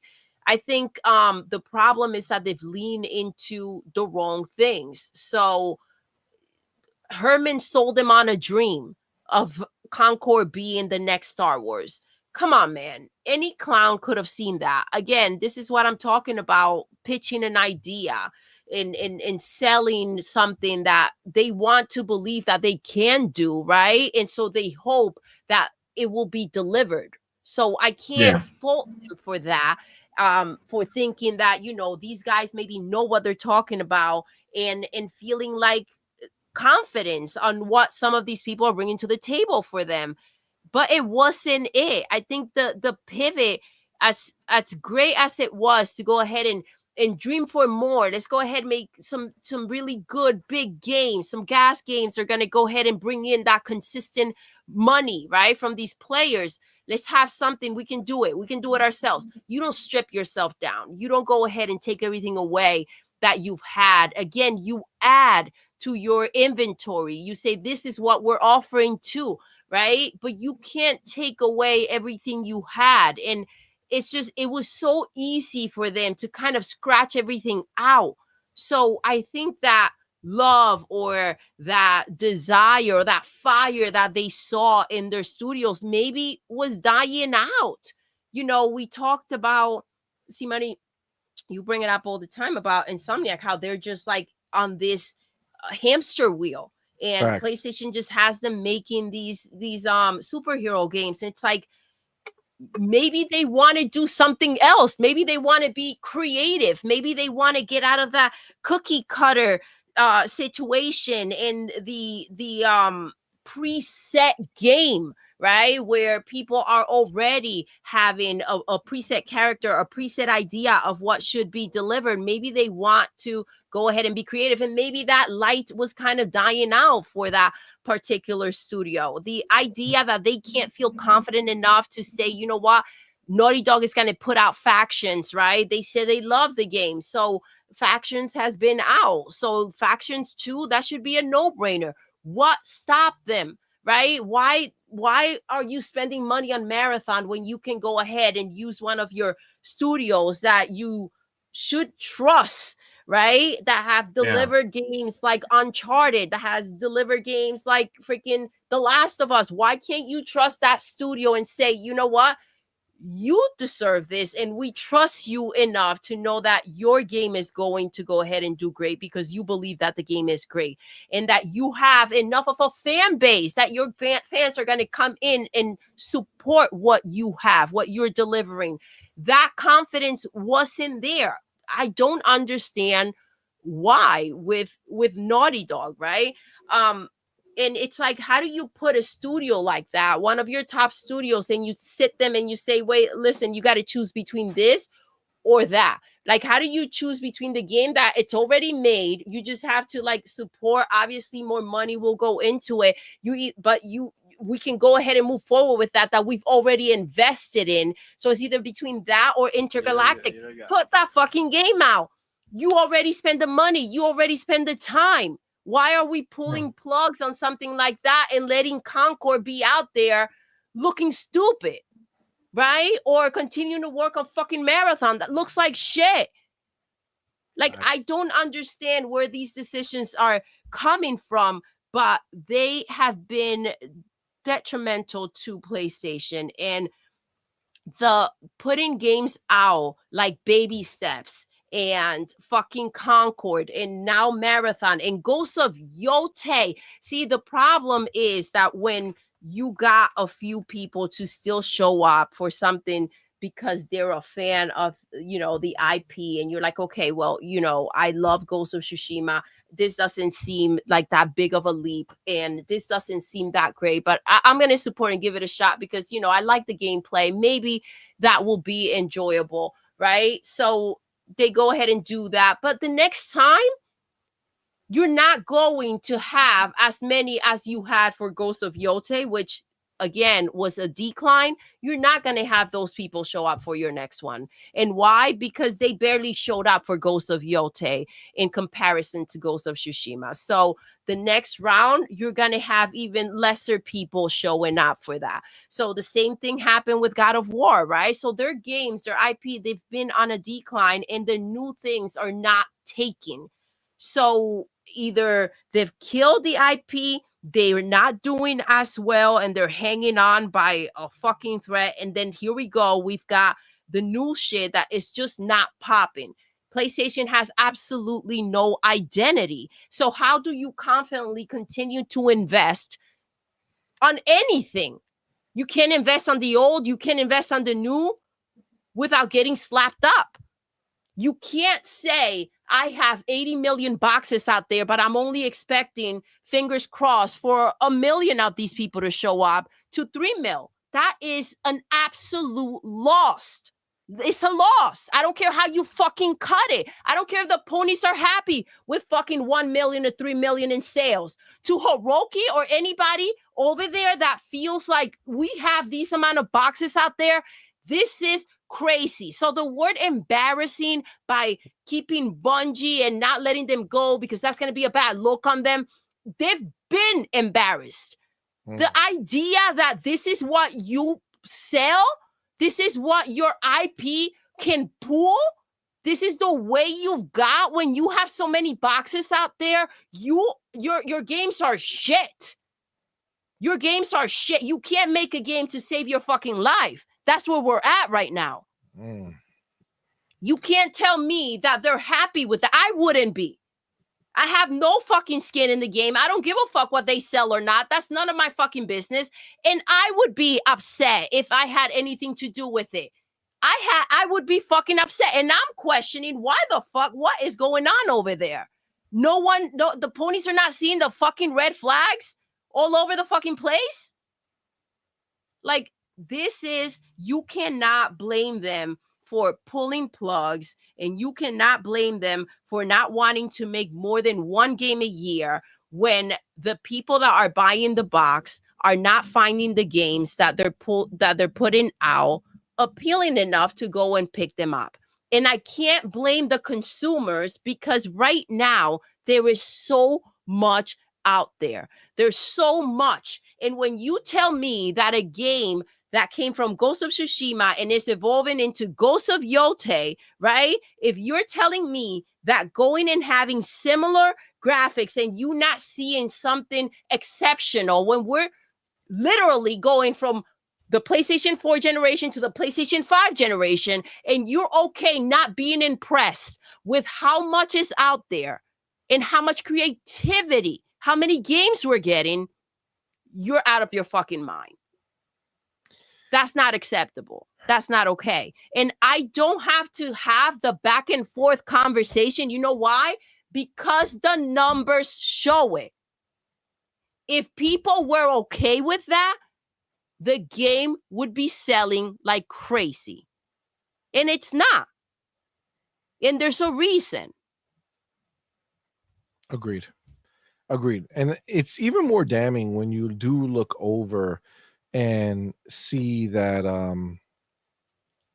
that like PlayStation has been going ahead and having to rely on all these old IP, and it hasn't even worked out. Where when you look across the aisle and you see Xbox out here, they are giving you such a mix of old IP that is being remastered or remade, sequels, and then fresh new IP, like a bunch of fresh new IP. Yeah. And I think that's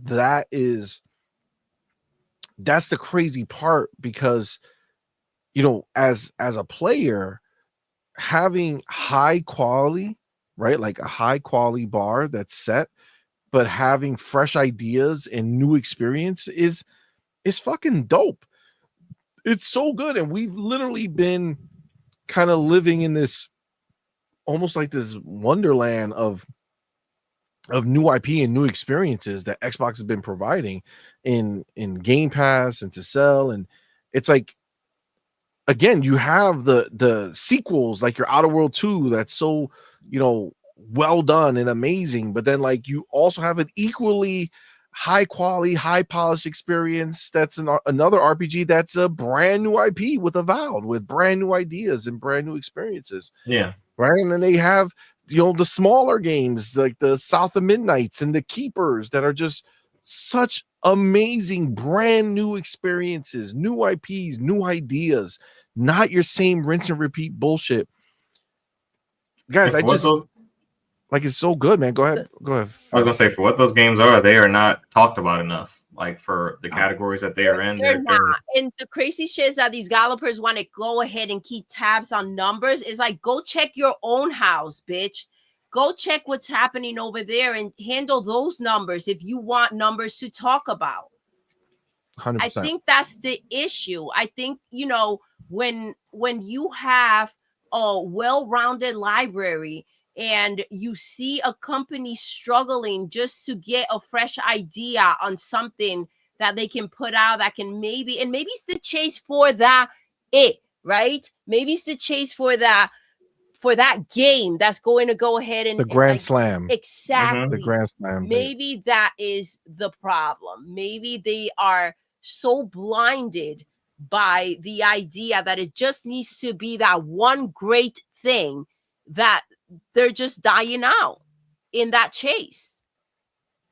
I mean, it is pretty damning. Yeah. I mean, you bring something that, I mean, that's, you just brought something up that is 100% a valid, not only a valid idea, but frankly, I think we know that that's kind of where they were hoping, and everything just started fucking failing around them, that they like panicked and like canceled a bunch of stuff.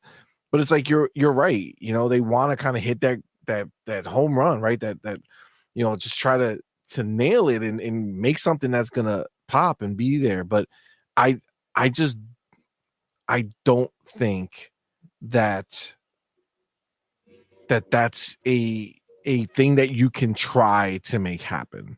Yeah, they can't. No, it's something that while you have everything else going on, it organically happens, because it's that moment that an idea sparks, you get something done. And then honestly, a lot of the times it's happened with things or games that people just feel like they need to make, and it's something that, you know, they want to do, and they're kind of like nervous about it. This energy that they have going on where they're on a chase, and then when they do have something like Concord, they say, oh, this is gonna be like the most amazing things in Star Wars. Like, you do not show up with that type of energy normally when you do have something great, right? I don't feel like that's how these things, these magic moments take place. Yeah, you're 100% right with that, because like, if you think about, you know, just a couple of like the recent games that had like huge success, none of them were expected to do so. You know, you got a game like fucking Balatro, a goddamn like demented card game that's crazy, and it just like blew up. You look at a game like Vampire Survivors. Who the fuck would have ever like bet on that being this massive game-changing game? I mean, honestly, when you think about game genres, that's almost the hardest thing, is to create a new genre, right? Like, you have the Souls likes, and you know, the roguelikes, and like all these other types of likes, right? Like games that are similar to this game that started it all type deal. Well, Vampire Survivor literally came out and created a whole brand new like genre, right? Like this is like these like survivor likes or vampire survivor likes. Like this is, you see so many games that took that idea and started working and building upon it, even so much so that their next game, the Vampire Survivors next game, is not another Vampire Survivors. Yeah, like they're just letting that be, and they're doing like crazy collaborations or whatever with them. I think that's one of the big things they're doing. But it's like, because maybe that's just they're doing something new, right? Yeah, because you can't just you can't bank on the idea that you're just gonna keep popping a new one out. You can't keep beating a dead horse, right? Unless it's a pony. Oh shit. But That's cold. That's cold. But it's true. It's true. It's just like that was crazy. Even if you look at like Power World, fucking Pokemon with guns, right? Even though realistically speaking, the games are not actually very similar at all, outside of some of the art style, and not even art style, but just some of the character designs and such. That blew up, right? None of us, we were all making fun of that game. Let's be real. Before it was gonna go into Game Pass, right? We just was like, what the fuck are we looking at? Why are these Pokemon shooting shit? Right? When I saw it, I was like, yeah, that's a hit. When they announced it the week before, like I didn't hear about the game until it was coming out the Game Pass. When I finally saw it, I was like, yeah, that's going to do numbers. Yeah. See, I had seen it in a while, and it was like, what the fuck? Yeah, are we looking because at first you just think it's just a Pokemon like game with weapons, and it's like, okay, you know, you didn't see beyond that. There's so much more to that game, by the way. That it just had everyone hooked, and I think we were hooked because there was so much more to it. But the idea of taking something Nintendo like and giving them like and it's funny because you've said this so many times, CMoney, if they just give some of their IP a grown-up spin, right? You don't need to take away the version that already exists and what you already have, but give Zelda a Witcher-like, grown feeling to it. Give Mario a freaking some type of actual story where there's, they talk in it. Maybe give them, like, yes, they did the collab with the rabbits, right? And they went ahead and they had weapons in there, but like an actual Mario game that just feels a bit more gritty and more grown, right? And that's kind of like the route that they went ahead and took with Power World, and then they expanded on that much more, and that's why it was such a big hit. And if Nintendo, instead of running around trying to figure out how to, stop them or sue them or figure out how they can go ahead and get their cut from it or make their success or dim their light, instead of that, why didn't they go ahead and actually said, okay, you took a bit of our idea, let me take a bit of yours, and maybe it is a good idea to have a bit more of a grown version of these games as an option, right? Kind of alternate and go ahead and give people a new fresh take on these characters. And if they were smart enough to go ahead and do that, I think that would have been a huge deal for them. And then instead of running around and running back and forth to court trying to see how they can keep people from taking anything that has popped into their mind, they went ahead and figure out how to make more money with what other people are trying to do with their ideas. And maybe they'll be in a better place right now, and they don't need to charge $40 fucking for an amiibo figure. Bars, because they're really on some other shit with these amiibos. Some of them are, the newer ones are 50. I think some of them are 60 maybe, but they're definitely 50. The Kirby ones, $50. It's like, wow. What is in there? You got fucking what, Coke? Crack inside of the fucking what is this fucking amiibo gonna do? It's true. Let's get some of the homies in the chat because I'm seeing some funny shit. Broke boy, what's up, man? Thank you for being here. Says, I think you're spending more time talking about Marathon than people will actually play it. Absolutely, you ain't lying. Fucking A, man. That's pretty damning right there. You do have the homie Thatch in the building. Shout out to you, man. Good to Yo. be here. Says there's no defending what we're seeing on the screen right now. It sounds strange, but what I'm watching is making me angry at Sony, angry at Bungie, and angry at ponies. You know what, Thatch? It's not strange, and I could tell you why. Me personally, right? Doodle and I, we have the PlayStation. And again, this is obviously a multi-plat, right? But this just kind of compounds that idea of what the fuck does it matter? Like Sony doesn't need to have first party. They don't need it. They're not doing anything. It's not like having Sony be first party is giving these people so much money that they can make whatever the fuck they feel like making.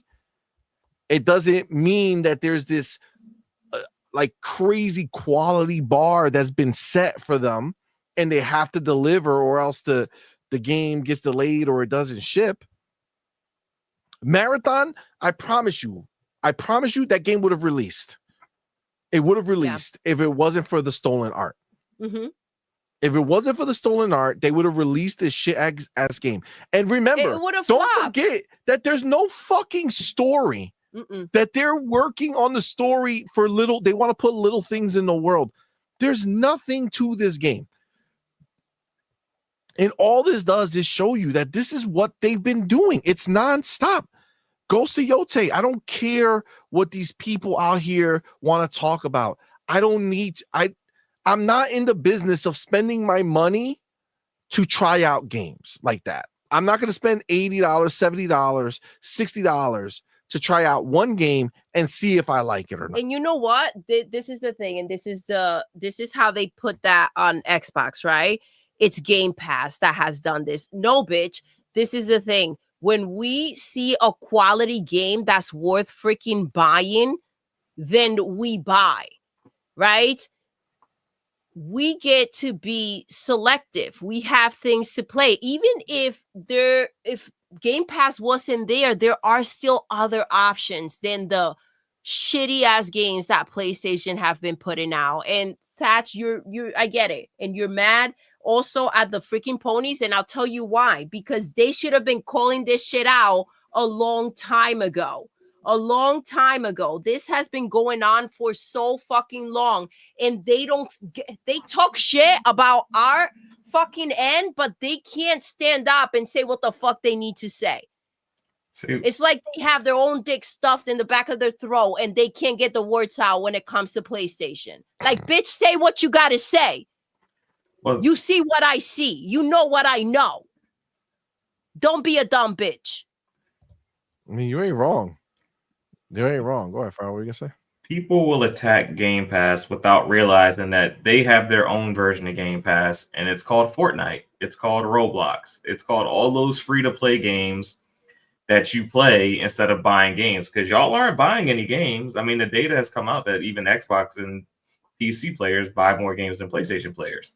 So you guys, because you don't have a service or you don't have a way to access games at a more affordable price, y'all are just leaning on free to play and kind of paying as you go in those environments. So, I mean, like, you do have your own version of Game Pass. It's just free to play games. So you're only playing those. That's wild. I think if you went ahead, if Xbox categorized Game Pass as a game, you know what I'm saying? Like, how many people play Game Pass? Like, how many people are every week playing Game Pass games? It would always be the number one thing played in all of gaming. Like, that weekly list will always be Game Pass number one. It'll be right there with Fortnite. Yep. It's crazy because it enables so much quality gaming, right? First party or third party, right? It doesn't matter. Xbox games, amazing in there. Third party games, fucking amazing in there. It's great. It's great. It's a whole different beast. So yeah, I'm there with you, man. I'm there with you. It's just been all disappointing from the get-go, right? With PlayStation. It's just what it is. Soy Tu Mangs, what's up, man? Thank you for being here, brother. Says this would have been good if it released 2 to 3 years before Arc Raiders. Good is I mean, maybe if it released 2 to 3 years before the next gen consoles drop, you know what I'm saying? Like if this was a 2017 game, maybe that good would be all right. But there's just too many good games out there, especially multiplayer. You're not ripping anybody away to play this. There's nothing intriguing about it. Nothing. It's just crazy. Alfred Aponte, what's up, man? Says this looks like an ass Temu Destiny. Poor Temu getting smoke. Being associated with this is not good. What's funny? It's like this is worse than Temu. I have to say, I don't know what the fuck. I've heard about Temu. I don't know exactly what the fuck that shit is, but it's got to be. This has to be worse. Like, sorry, Temu, that we're dragging you like this. If Tubi made video games, this is what. This is if Tubi made video games. Y'all know what Tubi is? Tubi, the TV, TV streaming service, right? Yeah. Tubi. Yeah, if they made video games, this is what marathon. This is what they would make. Bunch of marathons. I can see that. We've been rocking with Netflix. I wish it was more seamless to go into to go ahead and play the games, but not bad. Oh yeah, Netflix. Yeah, I told them on the last show we were playing. It's just convenient. All right. Anything else on Marathon before we move on? I think we gave it, enough attention. Now it's gonna go back into its like crater and never be spoke on again until we hear some other damning situation from it. But I saw this and I was like, God damn, this is the big re-reveal they're gonna do. You know what I'm saying? The big re-reveal. All right, guys, we went away for a while, but we're back. Here is Marathon. Wasn't that good of a look for us when you last heard? Yeah. What we had done, but surprise, bitches. We took your feedback and realized there wasn't shit we can do about it. So we're just fucking bringing it out anyway. And hope you're too stupid to realize they should sell Marathon on Temu. Oh shit. That's what they should do. They'll sell more. They would definitely sell. They would definitely sell more doing that. All right. Vaya con Dios, Marathon. Vaya con Dios. All right. So I do have my next chapter. I did see some of the comments in the chat. I guess there's some breaking news. Oh. So apparently Death Stranding 2 is already rated for PC release by the ESRB. Already rated. Death Stranding 2 on the beach, Sony Interactive Entertainment, Windows PC. This is going to be right here. You see it. There's a PlayStation 5 rating and a Windows PC rating. And if that dropped, what does that mean? That means it's going down. That means that's going to happen ASAP. And the shit is when did the shit drop? July? Who the fuck on the beach? It dropped in July. Yeah. So essentially, you're looking at most likely a Game Awards announcement that is dropping, and it might even be like a same day drop. So on Game Awards, Kojima comes out, says, "Thank you, Jeff. It's gonna be released today." I think that's. I mean, I had a whole. By the way, as I was saying this, I had a whole graphic thing that I was gonna say, and I decided that I didn't want to go there. But I feel like you can get the picture of Jeff telling. I'm sorry, Kojima telling Jeff that he could remove himself away from the. It'd be great if Kojima comes on the stage with a Xbox Ally X and starts playing Death Stranding on it. that's the funny thing, right? That's literally what it means, right? It will be available on the Xbox handheld. That's the Vinci says 6 months exclusive. Now, if you remember, there's another game, Wolverine, baby. Wolverine, that is rumored to have that same 6-month window. Yeah, I mean, look, this is the thing. The sad thing is that at the end of the day, Death Stranding 2, did they even announce sales for Death Stranding 2? No, other than Matt Piscatella, I don't think so. Yeah, well, but he didn't announce sales. He just announced ranking. Rankings, yeah, that's what I'm saying. Ranking, and just the fact that no one was really actively playing the game. So it's like, why? Like, this 100% cements why Kojima said, no, Death Stranding's mine. I own it. And you want to know a secret? Whatever the next Death Stranding is going to be, I can almost guarantee you that it will be multi-platform from the rip. That's why he got the IP back. He was done with the bullshit. He's done with, as he should, releasing the game and having it sit. Bro, Death Stranding 1 I wonder, did they announce like 1 million sales or some shit for Death Stranding 1 on the PlayStation 5? Like, did they do a sales announcement on the PlayStation 5 before? I don't remember. That was so long ago, but I think Death Stranding 1 sold well just because it was Kojima's like first independent game. So I think it did pretty well. I don't remember any announcement for sales for Death Stranding 2. No. I see the homie. No, I don't either. Michael still in the chat said June 26th when it released on PlayStation 5. Okay. So, okay. Michael, maybe you'll know how the first one did on launch, and whether they did an announcement, like whether they went ahead and said, hey, we sold this amount, right? Like, I would like to know that, because at the end of the day, I think, unfortunately, I think this is just another victim of the doing less than before scenario. Yeah. It's just another one. What game am I thinking about? Final Fantasy type of situation. Yes. Where Final Fantasy type of situation where they've been, just kind of dying out over there. And listen, this is the thing. If you have a way to untie yourself from that situation, the good thing is that you can get out, right? And do something with yourself, hopefully. The problem with their actual studios that are just stuck in there, right? There's no hope in that. But man, you can't just wait around and die.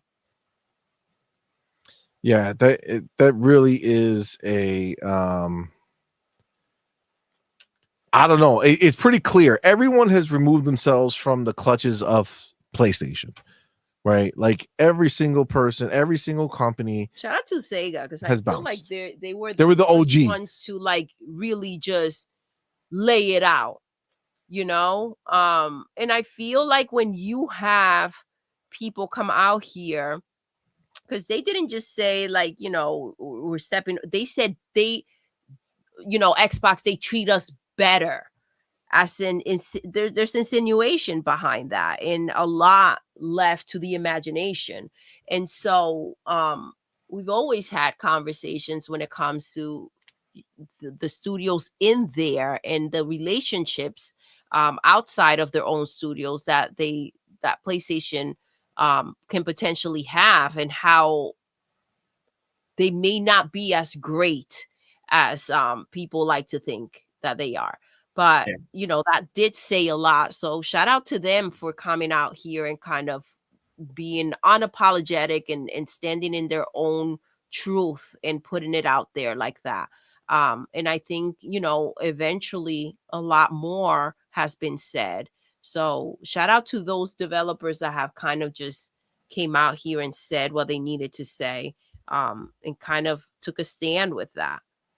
because I think that had that been taking place for longer, and like just the calling out, everybody's so blinded and so busy attacking Xbox for being Xbox that they don't actually see the problems are out there. They're busy looking in the other direction. Agreed.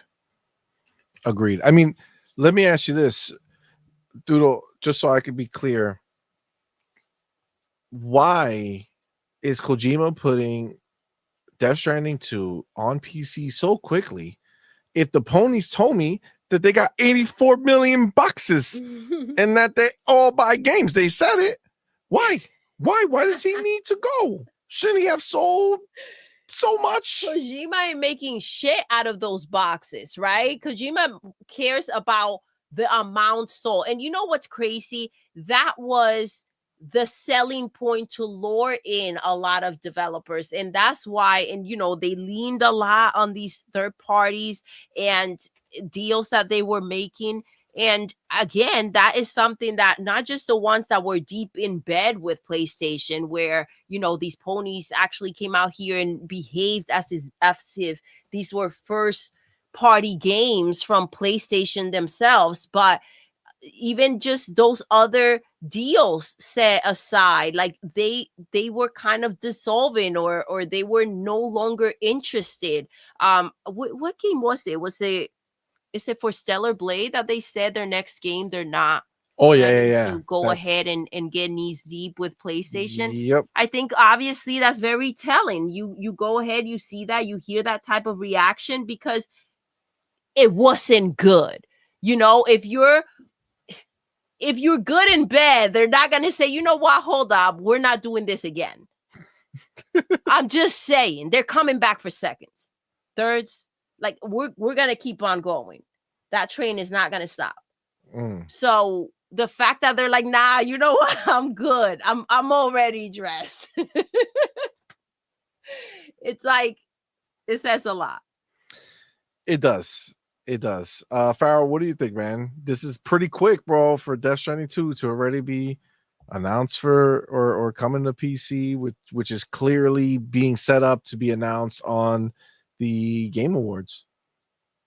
I just feel like third party is just running away from this whole exclusivity thing. I think that these companies have seen the light and have come to learn that exclusivity does nothing but hurt them, especially as a third party developer. They should hold no loyalty to a box. The only thing they should hold a loyalty to is themselves and their profits. And you make the most money by being in as many places as possible. So I think Kojima has learned that. I think Square has learned that in a very expensive manner. I think Sega has come to learn that, and I think that's just kind of the way that the industry is gonna go now. Even to the point where even if you own a platform, it's starting to make sense to, hey, why are we only keeping this on our platform? That's not every potential customer we can reach,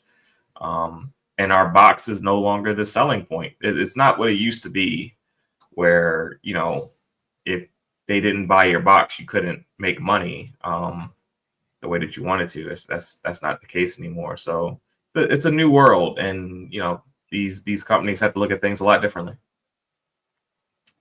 I mean, for sure. I think that that's the name of the game, right? Like, understand, we talk about Kojima taking this game and doing it because he does own the IP, but like this is not a new scenario, right?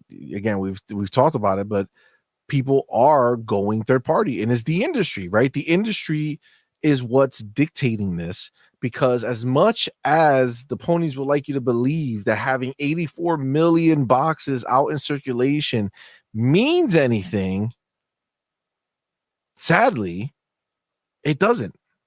Yeah. It doesn't. What we have actually been seeing is the complete opposite, that having that 84 million boxes means shit to any game that's not a free-to-play casual type experience and when I say casual, I don't mean that the game is casual. I mean a person who only plays that game.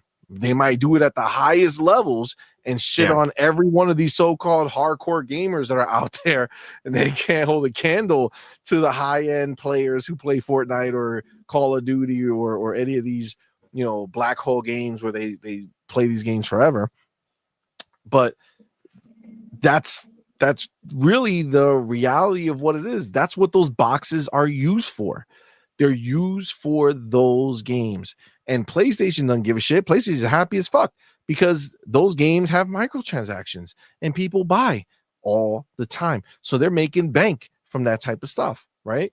But that's what those boxes amount to, right? Even, and again, obviously a much smaller scope. And we have seen that Xbox does punch above his weight many times. But even with 30 million, you know, or 40 million boxes or 28 million, so whatever number they want to throw out there for consoles that are out there for the series generation, you're not having your standard games come out here and get 20 million sales. You know what I'm saying?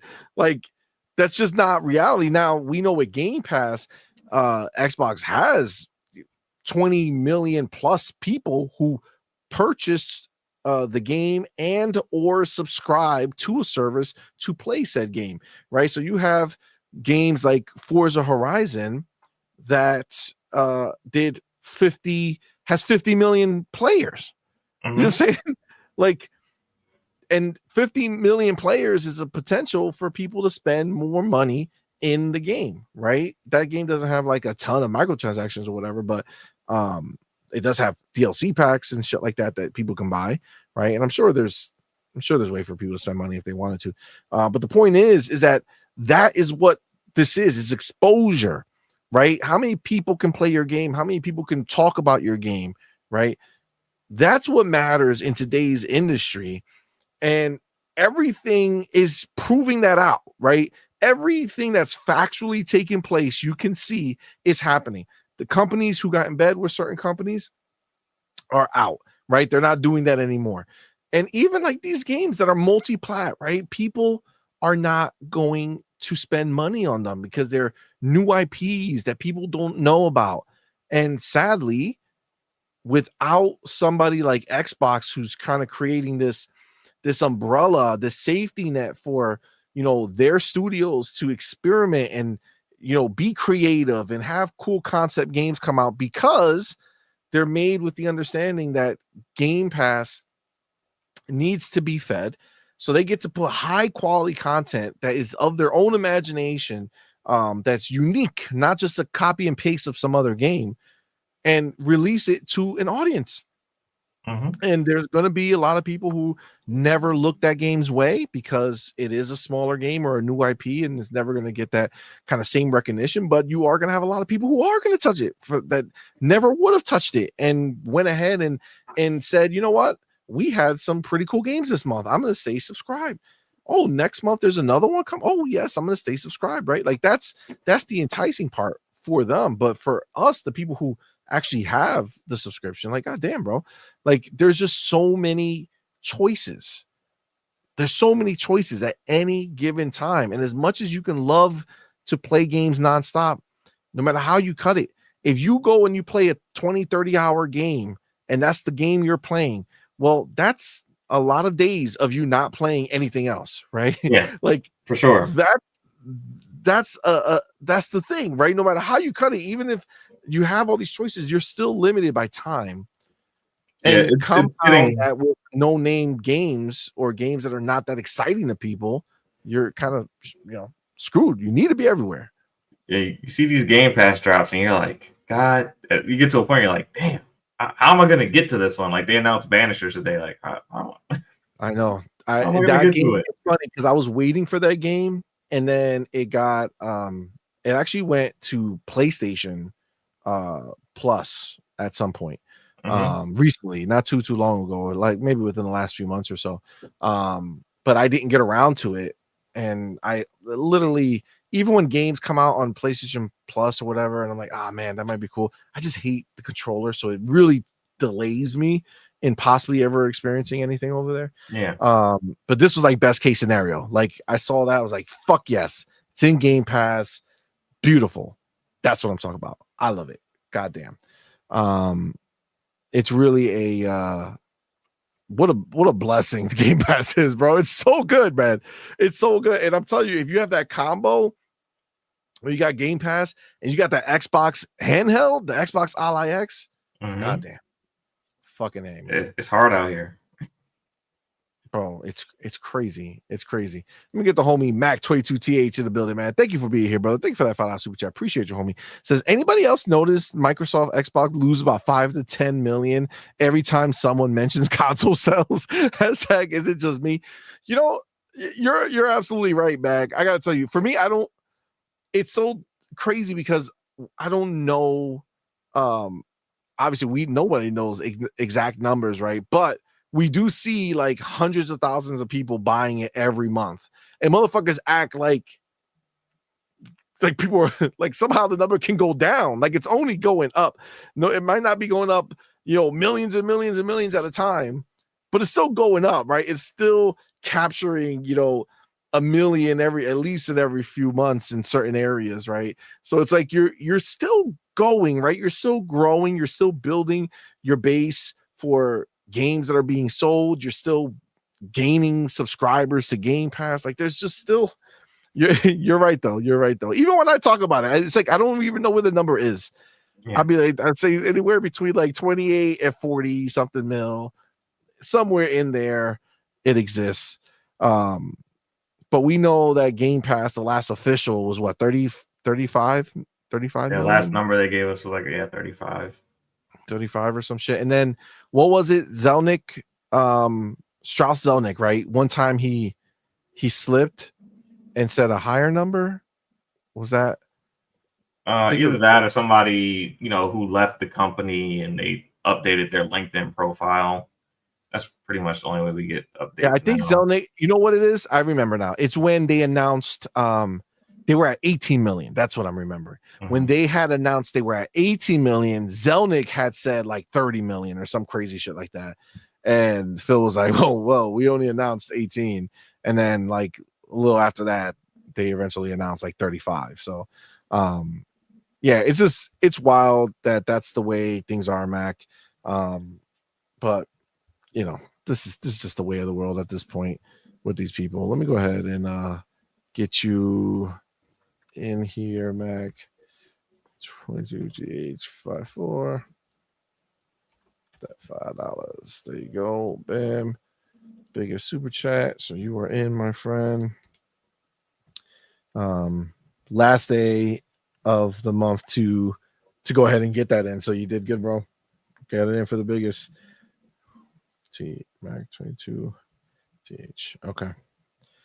But yeah, as far as Death Stranding 2 itself is concerned, I know the trend going forward, we're all seeing it take place. But this is one of the faster ones, right? So it came out. So just for comparison's sake, Death Stranding 1, right? When did that release? Because I know was it 20? It was 2019. Does that sound right? 2019. It came out. Oh dang! Give me the first one. They gave me the second one. Yeah, 2019. 2019, right? Okay. So, and do you know what month? I'm on Wikipedia because that was like the first thing that came up. God damn it, Bing. Gotta go to Google. Gotta use Google if you want the real stuff. Hey, Google give you what you need, man. November 8th, 2019. November 8th. Okay. So November 8th, 2019. It came to PC in July of 2020.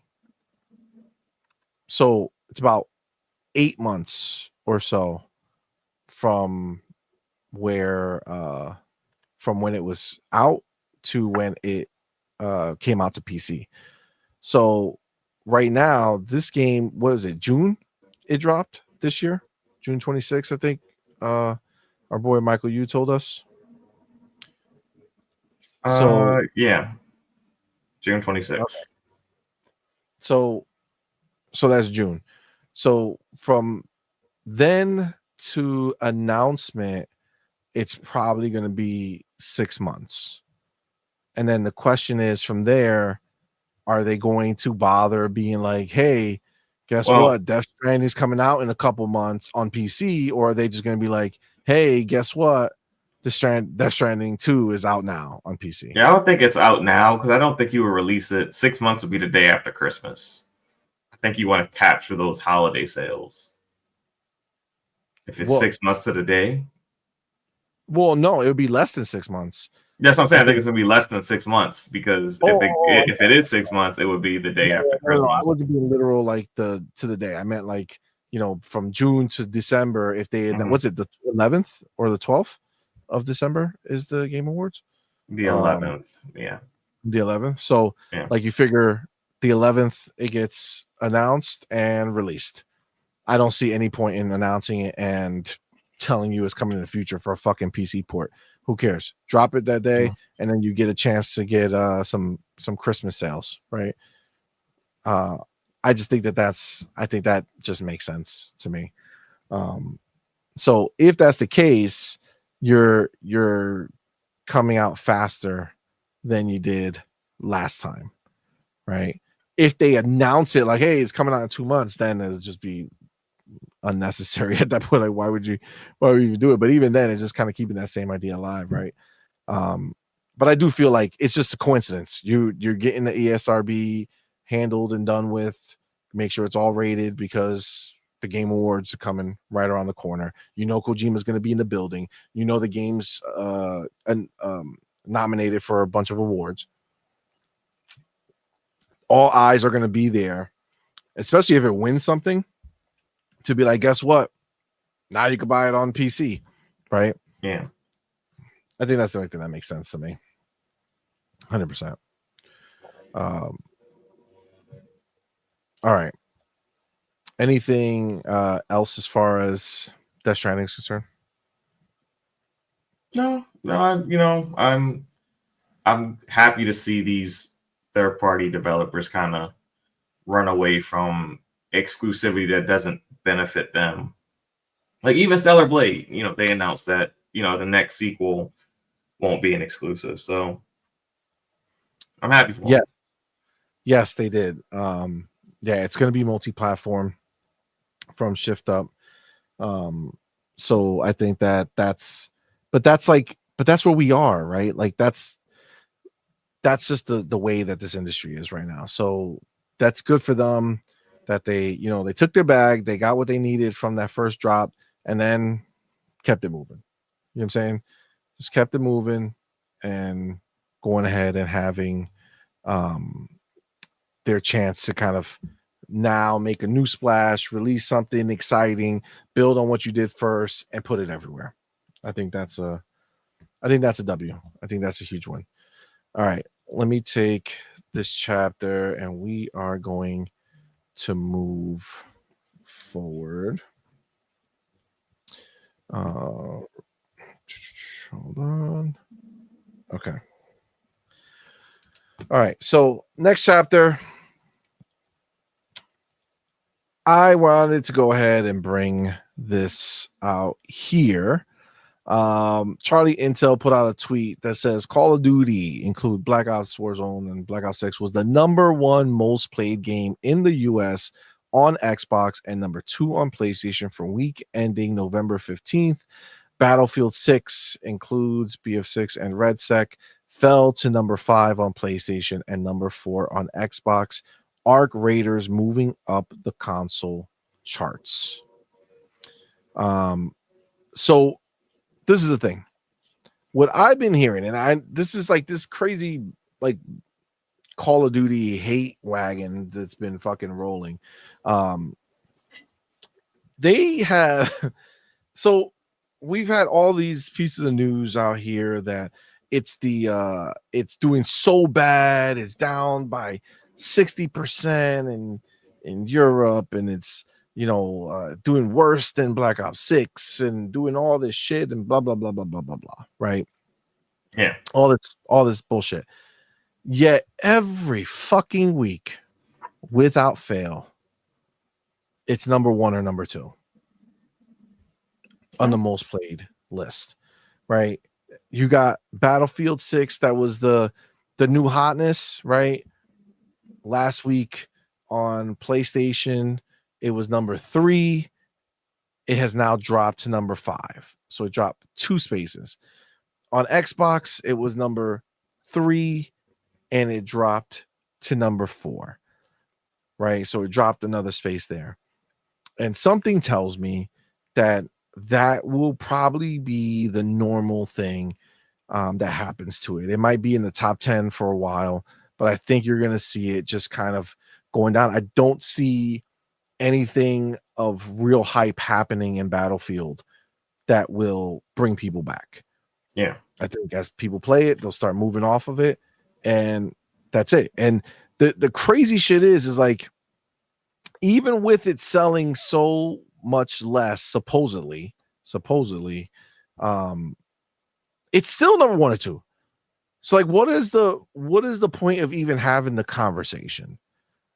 Do you know what I'm saying? Like, what do you think when you see this and you hear the news that it's in the shitter, right? In the shitter, people are saying that Call of Duty has lost it, whatever. Like, what? Why is it still up here? Because I don't think it's actually selling less. If it is selling less, then it's people are engaging with the game in a different way, which would be Game Pass. So I think it's selling about the same as a Call of Duty game would sell. Like, does Call of Duty sell the exact same every year? No, some years it sells a little bit more than others. But they have a general sales attach rate in the industry as being, basically the number 1 selling game, almost year in and year out. And I don't foresee that really changing. I think people kind of want the game to die, being who the new owner of the game is. And that's where all this noise kind of comes from. But, most people who enjoy Call of Duty don't even know Xbox owns them or even cares. But I will say this in regards to Call of Duty, with the new Black Ops 7, I am seeing Game Pass be attached to the marketing. And Xbox Play Anywhere be attached to the marketing. I saw some Call of Duty commercials during the NFL Sunday Ticket, and it was Game Pass is right there in the bottom corner for the game. They weren't very, very loud with it, but they are starting to attach Call of Duty to Game Pass. So, that might be a part of it too. I mean, yeah, that kind of checks out, right? And then I think the other biggest thing, and I think the kind of damning thing for pretty much anything else out there, is the fact that I think Call of Duty is just one of those brands that is not tied to the latest game. Yeah. I think that Call of Duty Black Ops 7 is being played by a shit ton of people. I think Black Ops 6 is being played by a shit ton of people. I think the one before that is probably still being played by a shit ton of people. There's still shit. You can go fucking play fucking Black Ops 2 right now and hop into that fucking game. And it's like, I think Call of Duty, I think the one thing that Activision nailed way back just before they were even acquired is the idea that Call of Duty, that's why they have a launcher, right? Yeah. Call of Duty is an entity. I'm going to play Call of Duty. Doesn't matter which one you're playing.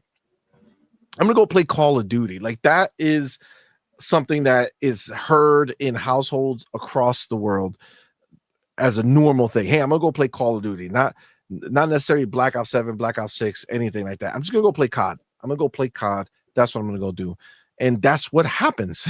They're saying Yeah. they go play Call of Duty regardless. It doesn't matter which one they're doing. They're able to spend money in all of them.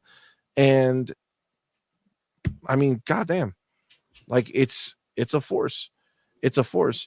Now, the other thing I noticed, and I don't know if I'm, whatever, but how come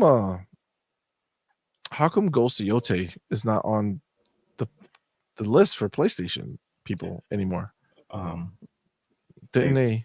They played it for 20 hours and they're done with it. So it's done. It's done. What I'm hearing. Got it. Do they have a single game in the top 20? So you would assume Helldivers isn't up there, right? Oh shit. Hold the fuck on. Wait. Helldivers is out of the top 15. Yeah, I don't on think they have a game. Charts. Yeah, Xbox motherfuckers are done with Helldivers. PlayStation dudes are done with Helldivers. It's PC that's holding that together. Okay, well, this is the PC. I got the PC list here, and it's 11. So it looks like on Steam, it's number 10.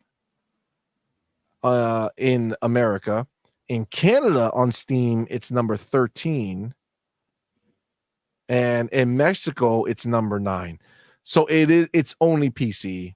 Yeah, that's fucking with Helldivers, and it's not that it didn't sell or it's not getting played at all. It's just not getting played enough to. That's where its community has always been, though. It's always been a PC game. It never did well on PlayStation. I'm not surprised. Yeah, I mean, it's definitely clear that that's what it is. But again, look, I know that Yote was not going to be on the list, right? Because single player games typically don't get played that much. But and Where the Winds Meet may have killed Legends before it ever comes out. Oh, but this is not theirs though. This is just a but it's like in the same type of setting, Yeah. No, I have it downloaded. I haven't tried it yet, but I bought it's free to play. I have it downloaded on my my handheld. I just haven't gotten to it yet. But yeah, I don't know, man. For me, when you look at this stuff, it just tells you everything you need to know about the situation when it comes to Xbox out here doing this thing. I mean, shit, Outer Worlds is here. So it's at number 10 on Xbox, Outer Worlds 2. So, that's good on them. Game drops, getting played. Fantastic game. So well deserved. But Xbox is pretty cemented, man. They're pretty cemented, man. Call of Duty's number 1 or 2 almost every time. Minecraft still in the top 10, my dude. Every fucking month. It's crazy. It's every kid's entry into gaming in some way, shape, or form. Minecraft and Roblox. So it's not going anywhere anytime soon. That's wild. Yeah, it's a it's a wild thing. And then even when you go kind of look back at the idea of what Battlefield was doing, right? Like this whole back and forth discussion about Battlefield success, I think it's just clear that one can succeed without having to take down the other, right? Battlefield 6 can be a success without having to dethrone Call of Duty, right? You could just go ahead and have them coexist without any of the bullshit, right? Like that's all. No need for anything like that. Just let Battlefield shine in its own way. I will say, I think RedSec did not hit. I don't think it hit. I don't think it hit the way they were thinking that the free to play Battlefield, battle royale game was going to hit. I think it's fun. I think it's fun, but I don't know. I just don't think it's going to take anybody away from the shit that they currently enjoy playing. Well, free to play is always tough because like you're so invested and dug in. Like if you're a Warzone player, you've been in that ecosystem for a while, or if you're a Fortnite player, you've been in that. It's hard to get someone to pull away from the live service they've already been in for a while because they invest a lot of money over time to go over and start fresh somewhere else. Has to be something that really is different that draws them over. I agree. All right. Let me go ahead and take my chapter, and then we're gonna go into didn't make the cut. Okay, we'll just kind of go over some of the other stories that are out there and see what we got. Let me go here. Let's go here and here. All right. So, did you see that Ubisoft had the Prince of Persia: The Sands of Time leak? Yeah, that's supposed to be dropping in like early spring or late winter next year. Yeah, something like that. But I gotta say that so there was like an internal video that was leaked from 2024. And by the time I saw any of this, it was already gone, like the actual post, but all I could find are like screenshots of the video. And I don't know if anybody else saw the actual video, but the screenshots themselves are I mean, there's not a lot, but it's honestly, I feel like it doesn't do. I feel like it's like not a great look.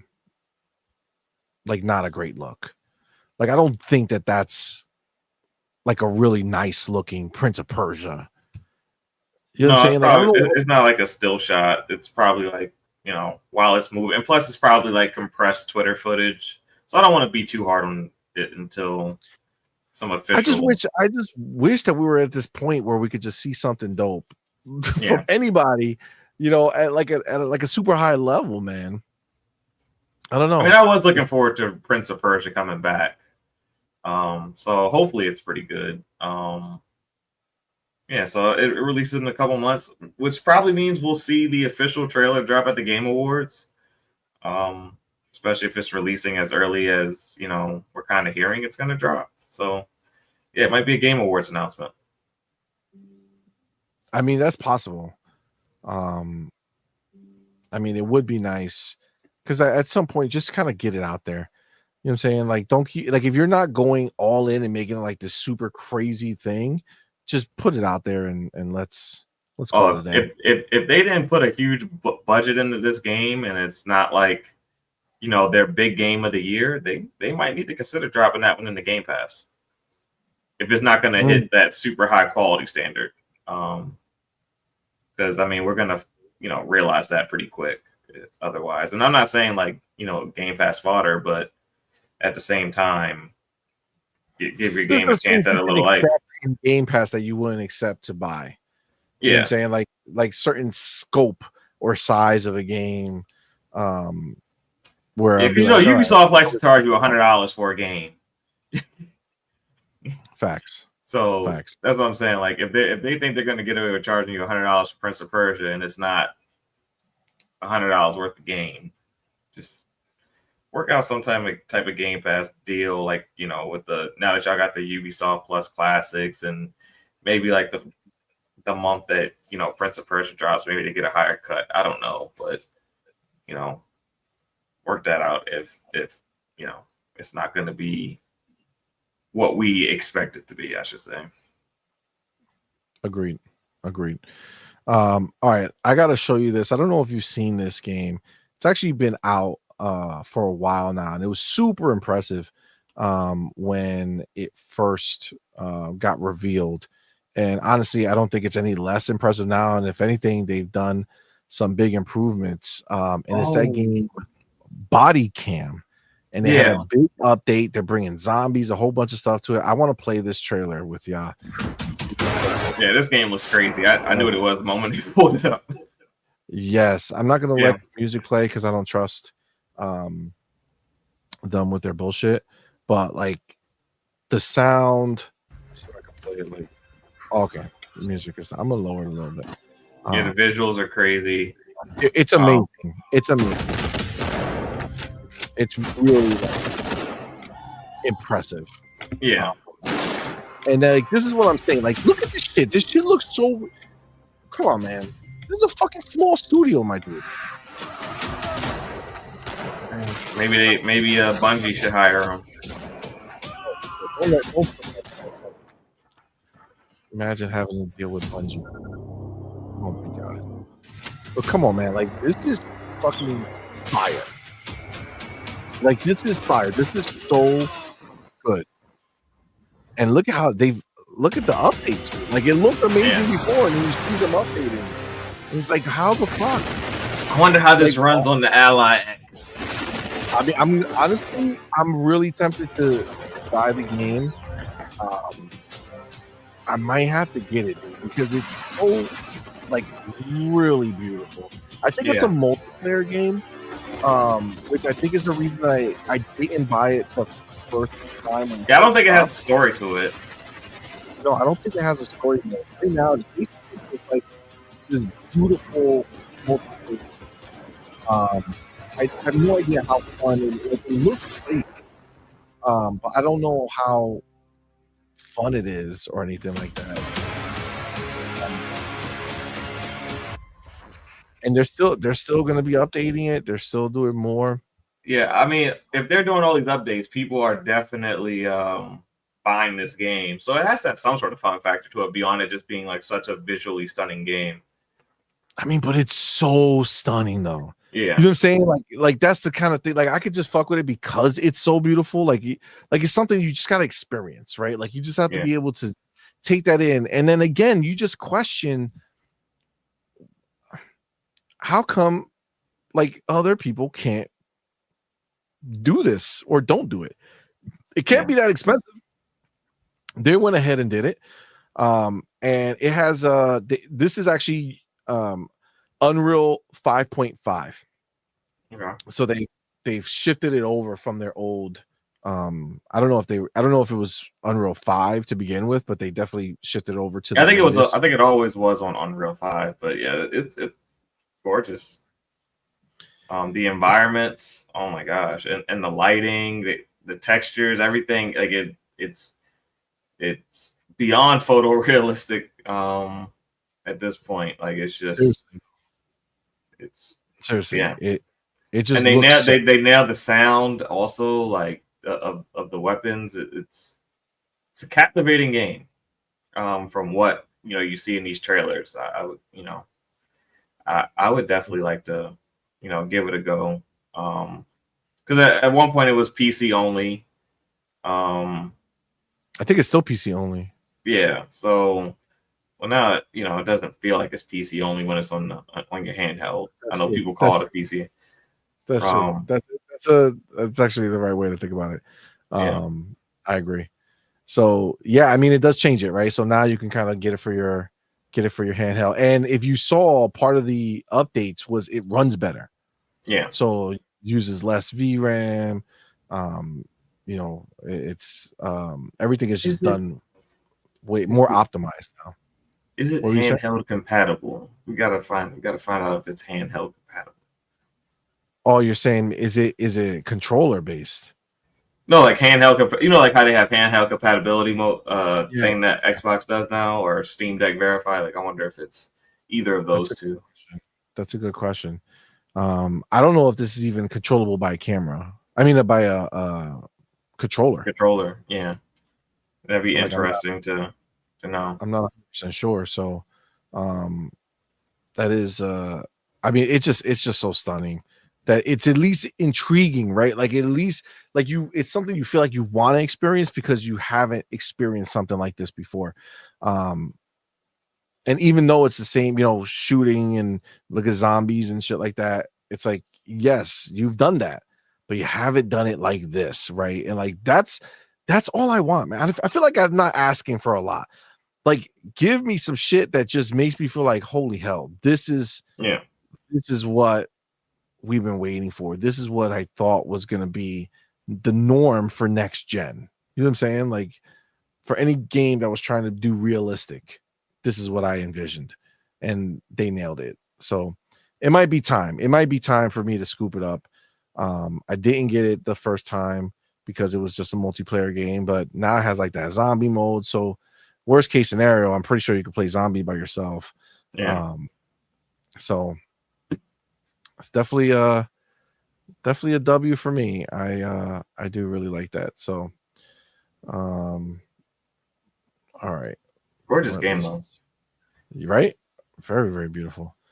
All right, let me see. What else do we have? Let me go here. Okay. All right, so that was what, Bodycam. Yep, looks amazing. I don't know if you're still streaming, right? Like from xCloud and stuff. Yeah. Okay. So Windows Central just put out this story that if you are someone who streams, or I mean, even if not cloud gaming, right? Just for the improvement across the board still works. Let me bring this up. Windows Central has a story. It says Xbox Cloud Gaming just fixed one of its most frustrating save issues. This new sync update is a huge UI improvement. And it says Xbox Cloud Gaming finally adds save sync timestamp in the latest preview update. And it sounds simple, right? But if you look at the screen that's here, it says there's a synced, and then it shows you when it was last synced, right? And one of the things that I had a slight difficulty with was going from like PC to Xbox. For certain games, sometimes it would not sync fast enough. You know what I'm saying? Depending on where I was playing or how I was playing it. Like, it wouldn't sync fast enough. So like if I were just literally trying to switch, like if I was like, oh man, I want to go play on my Xbox, but I want to jump on my handheld, it might not have synced quickly. So I might start a game assuming that it's synced, and then it gives me that screen. And it does give you the screen, like it'll be like, oh hey, we found there's this one, and then there's this one. Which one do you want to use? And it's like, no, I want to use that synced one. It's like, okay, great. But still, it's kind of like that extra step where this will go ahead and let you know right from the rip, oh, let me sync it before I even, hop into this game, right? It says following the rollout of the the Xbox full screen experience to all Windows 11 PCs, which I can verify that I have put it on the old Xbox ROG Ally, and it actually works really, really well. The only thing that is not great is that it doesn't have that Xbox button. So you have to kind of do a workaround, and I kind of already forgot it because I'm not actively using it, but a workaround to kind of get that the multitask screen pop up. But it plays great. It feels great. It's super smooth and fast. So it definitely works really great. So that was a great update to bring everywhere. I'm going to put it on my Steam Decks, but that's going to be a process. I thought it was going to be easier, but there's like a lot of steps to that shit. So I'll do it, but it's going to be a pain in the ass. So he says players can now see the save data status of their Xbox Cloud Gaming titles before launching them on different devices, adding a much needed layer of reassurance to the cloud gaming experience we've been crying out for. With this new quality of life feature, users are shown the exact date and time their game last synced with Xbox Cloud Gaming. This may sound like a small change, but in practice, it is a massive improvement that addresses one of the most anxiety-inducing aspects of cloud saves. Facts. So, I mean, obviously, he's going to kind of talk more about it, but that's the gist of it, right? There's really not much else to it, but that's the case. Oh, that's Jennifer Young, by the way, who wrote that. But yeah, I think that's a huge improvement. I think that's great to have, especially if you are a person who uses cloud gaming. So, all right, now this was interesting for me, and that is the new Tomb Raider game had some information that was, leaked. It says is rumored to be an open world set in India. That is first of all, before we talk about he does go ahead and list some of the stuff. But before we talk about that, Tomb Raider open world. Now, I don't know if there's somebody just interpreting the worlds that they see as open world, but instead it's actually like hub based, like the last ones were. But if it's truly open world set in India, what do you think about that? About going full open world? Open world is real hit and miss to me. It just depends on how dense is the open world, what is there to do in the open world. If it's just open world for the sake of being open world, I probably won't care for it. But if it's densely populated, there's a lot of things to do, and it adds to the tomb raiding aspect of it. I'm all for it. Yeah, I mean, you're kind of right? It just depends on how they execute that. Like it's not going to be a fucking GTA, right? It's not going to be a Saints Row or something like that. Like a Tomb Raider game in an open world sounds unnecessary. Yeah. Right. Like she's a globetrotter, right? Like that's kind of the way we've seen her. Or I mean, I guess it just depends, right? She used to be a globetrotter, and then the last ones, yeah, she kind of went to a few different places, right? Am I mistaken? Yeah. I feel like she did. Yeah, like she was like trapped on an island, and then I didn't play but she went to like a icy region. She's kind of been trapped in like a region. Amazing. Yeah. Yeah. So I mean, like, I feel like that serves Tomb Raider better. Like, give me open hub worlds, like open hubs that I can feel like I'm exploring, but I have things that I need to get done, and once I do that, you're taking me to a new place. But I don't know. So let me he has some details, right? So he says reworked to improve character depth and storytelling. Okay. A natural disaster strikes northern India, uncovering Ashoka's ancient ruins. Lara is at her prime, peak career, peak confidence. Story centers on Ashoka's mythical weapon said to grant conquestal power. Open world spans harsh deserts, towering cliffs, dense jungles, and icy mountains. Okay, no, this is just a straight up fucking open world, like open world. All right. And it said Lara races against a society of raiders and rival hunters for these powerful relics.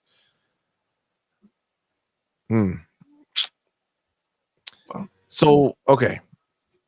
So the one thing about this Tomb Raider seems like they could just fucking make a story at any point in time and just be like, yeah, she's at her peak. You know what I'm saying? Like this is Lara at her most fit, her fucking most ready to go. Old stories be damned, right? We don't know where this falls. We don't know if this is, after part 3. I mean, I guess you could only assume it is. Maybe it might just be a reboot. Is it a reboot? Do we what the 3 that came out? That was a reboot, right? So meaning, they dropped the first, however, like it was like a new lore, basically. Like like they weren't necessarily strictly attached to the old lore. So is this another reboot? Do we think? That's what I'm curious. I mean, normally you stick to trilogies in today's industry, so maybe it is like maybe good. Maybe it's a soft reboot. Like I feel like the first one was fantastic. The first game in the reboot. The second game in the reboot was even better. That was phenomenal. That was the one that was exclusive to Xbox for a while. And that's the one that everybody cried about. Oh my God, how can you make it exclusive? And then then now they cry about no exclusives, right? It's like shut the god damn, people are Yeah. such a pain in the ass. So Fillmore has a great question. Is Laura gonna have the double Desert Eagles and 2 Mac 10s? That's a great question. You know, I feel like they as much as they're moving forward, right? They should look back a little, right? Like Yeah. kind of give us back some of that like she was such a badass. And I know things want to be more realistic now, but god damn, that was really dope. Like, you know, life sucks enough. Everything don't got to be realistic all the time. We could use a little bit of unrealistic, like, you know, Matrixy type, John Wickish type action. Like, it doesn't have to be 100% grounded in realism. We're fine with that. Agreed 100%. Amit Kumar says, I think the Indiana Jones games are basically taking over for Tomb Raider and Uncharted. I mean, the thing I say to that is I kind of agree, but then there is the side of it, because although you know, you're having an Indiana Jones amazing experience, amazing story, amazing graphics, like everything is just so fucking top notch. It's really, really phenomenal. I do feel like it's still a very different beast. Like, you know, Uncharted and Tomb Raider, I feel were less about exploration, right? Like you still kind of did that stuff, but it was more about like the cool action in the set pieces and the things that you did. And Indy has that, but I feel like Indy is heavy into the, you know, more of the exploration part of it, which is a great thing. Indy was my game of the year when it dropped. That's what 2024. Yeah. It was Hellblade 2, and then Indy just fucking eked it out at the end to become my game of the year.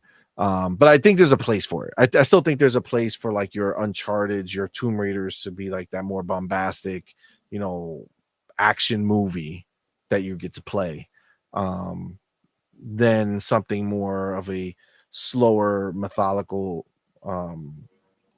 exploration game, right? Like it's like an action adventure, which is, you know, more of an adventure game than action, I think. Yeah. But you know, I think there's a place for it for sure. Yeah. I don't think Indy's as action based as I said. I don't think Indy's as action based as Tomb Raider and Uncharted is. No, Uncharted is a shooting murder simulator, right? Yeah. I'm just grabbing the machine gun, I'm killing everybody. Tomb Raider is a little less, but still, when you're fighting the bad guys, yeah, you're killing everybody. It's with your machine gun, right? She had her bow and arrow, which is badass in this one. But like, you know, Fillmore Pocket said, you know, where's your double Desert Eagles, right? Double Mac 10s. Let's fucking make it happen. You know, she used to kill a lot of animals, you know, back in the day, a lot of creatures coming to kill her that she had to light up. So yeah, I think that's just I think there's still a place for that. Now, Google Poll says open world Tomb Raider makes total sense in my opinion. Now, I gotta tell you, I literally said I didn't think that it did make sense, right? But then I read that part where it says the open world spans harsh deserts, towering cliffs, dense jungles, and icy mountains. Like I could 100% like see Tomb Raider go to all those places.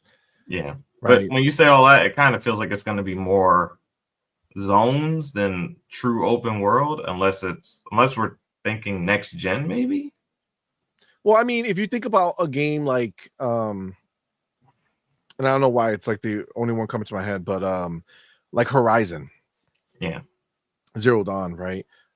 It's an open world and it's very, very big, and there's a lot of, you know, different biomes in different areas, but at the same time that shit puts you to sleep, right? So it's like what are you going to do in these biomes? Like are you just making it big and then I have to get into a Jeep and that's what I'm saying, drive all the way, or is there literally charge me for fast travel and shit? Yeah, like I don't know, there's like a balance, right? Like hearing this sounds really dope, like hearing that all these different biomes are there, but that's also would work with the hub scenario. Yeah. Right. So I don't know how important it is to be able to do this, unless you're trying to do a situation where you're like, see that mountain all the way over there, well, you're gonna drive through that, and I just don't know how well that plays out. Yeah, but I do think it can happen if done correctly. Yeah, there's a right way to do it for sure. It's just whether or not they do it right. It's whether or not they do it. Yeah. So yeah, I don't know. I mean, it's it's pretty cool to have some of that info. The last information we have really is bad news from the team, letting people go and doing all that shit. So as much as it's as much as it's like refreshing to get a little bit of information, you'll say just a little bit, it's going to be open world, even though that's something that maybe is not in my mind the most logical way to do the game. It's still cool that this is the new information we have, right? Let's talk back about the game. Fuck who got fired and what's happening at the studio. I don't care. What's happening with the game that they're making? And now we have a leak on that. And that's cool, man. Look, I'm all for them saying we're going to take Tomb Raider to the next level. To be fair, they've already done the hub world scenario 3 times, right? With this last trilogy, right? So maybe it's just time. Maybe they want to expand the horizons, do something bigger, do something more exciting. And that's fair too. Maybe we're gonna fly. You know what I'm saying? Maybe she's gonna have a fucking airplane or some type of fucking motorized kite. You know what I'm saying? Just fucking float her ass around. You don't know. It's the possibilities are endless. These are games, so we'll see what they end up doing. Let me go here to our homies at Xbox Wire. They have a update. Of course, myself and Pharaoh, we both have the Xbox Ally X's. It's funny. Somebody in the chat, oh man, I feel bad because I forgot. I meant to answer and then I don't know what happened, so I apologize. But somebody in the chat asked a question about whether or not they should get the white or the black handheld for the Xbox Allies. And they were basing off the fact that they think the white setup will look good, but the X will match the Series X. And that's a very good thing that needs to be understood, that not everybody knows 100% that these are 2 very different machines. It's not just a color. It's just not just a color difference. One's the Xbox Ally X, one is the standard Xbox Ally, and the power difference is huge. And there's some extra hardware in the Ally X that future proofs it with the AI stuff, right? So they're very different beasts. I mean, obviously the baseline is the same. It's basically like a Series S versus a Series X, right? Yeah, way more power. But it's not a it's a big deal, big difference between them. Yeah, I would say if you're concerned about the longevity of the device, it being able to keep its paces through a couple iterations of handhelds, you might want to go with the X, because of the AI chip and the other things that it has inside of it that'll kind of give the device a little bit more longevity than maybe the standard Ally will have. Agreed. So let's go ahead, and obviously the one thing that I love is that they promised basically right before the device dropped that they had updates like that they were already planning that were not in the original launch that they were going to be rolling out. And they kept their promise. Like already we have a huge update that just dropped. Is today the 25th? Yes, today is the 25th. Now it's the 26th. Now is the 26th officially at the exact moment that I asked for the day. That's crazy. So yes, okay, the 25th, yesterday, this dropped. Okay, so actually, I didn't even get to use my Ally X yesterday because I did. I promised Madman that I would play through Mario Galaxy, the first one. I never played through it because I didn't like it. But it's like his favorite game ever. And I told him I'll play through it. So I've been playing that. But I can't wait to get this update. But let's see what the update is. So it says here, this is from Xbox Wire directly. So this is straight from Xbox. It says new ROG Xbox Ally updates, default game profiles available in preview. So it says handheld gaming just keeps getting better. You, our players, are shaping the future of handheld gaming by providing feedback to Xbox, Windows, and Asus, and we're listening and delivering updates to enhance the way you play. Since the launch of the ROG Xbox Ally handhelds, we've been hard at work listening to level up your experience. And today, we're excited to share what's new, what's improved, and what's coming up next as we continue to raise the bar on gaming experiences. Well, I wonder how long this video is because I don't really know what this is. Probably like 4 minutes. Shouldn't be too long. Let me see. About 23 seconds. Okay, well.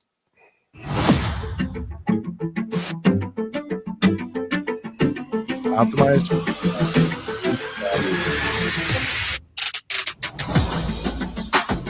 Profile load automatically apply the menu to the phone.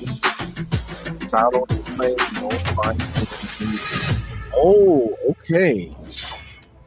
That's dope. So, okay, that's really dope. So, my understanding of that is now devs are going to be saying, okay, on this device, this is the best experience that you can have on this game. Yeah. And now you no longer need to go ahead and be like, oh, let me tinker with this or tinker with this. Even though I actually found that out of the box, most games worked great. But I do love that they're doing more, right? So let's read it because that was obviously a very short video. It says default game profiles preview. Spend more time playing and less time fine tuning. Default game profiles available in preview starting today. Automatically balance frame rate, FPS, and power consumption for 40 supported games at launch, including Fortnite, Gears of War Reloaded, Hollow Knight Silksong, and others, with more coming soon. This means smoother, more enjoyable gameplay and extended battery life without requiring manual adjustments.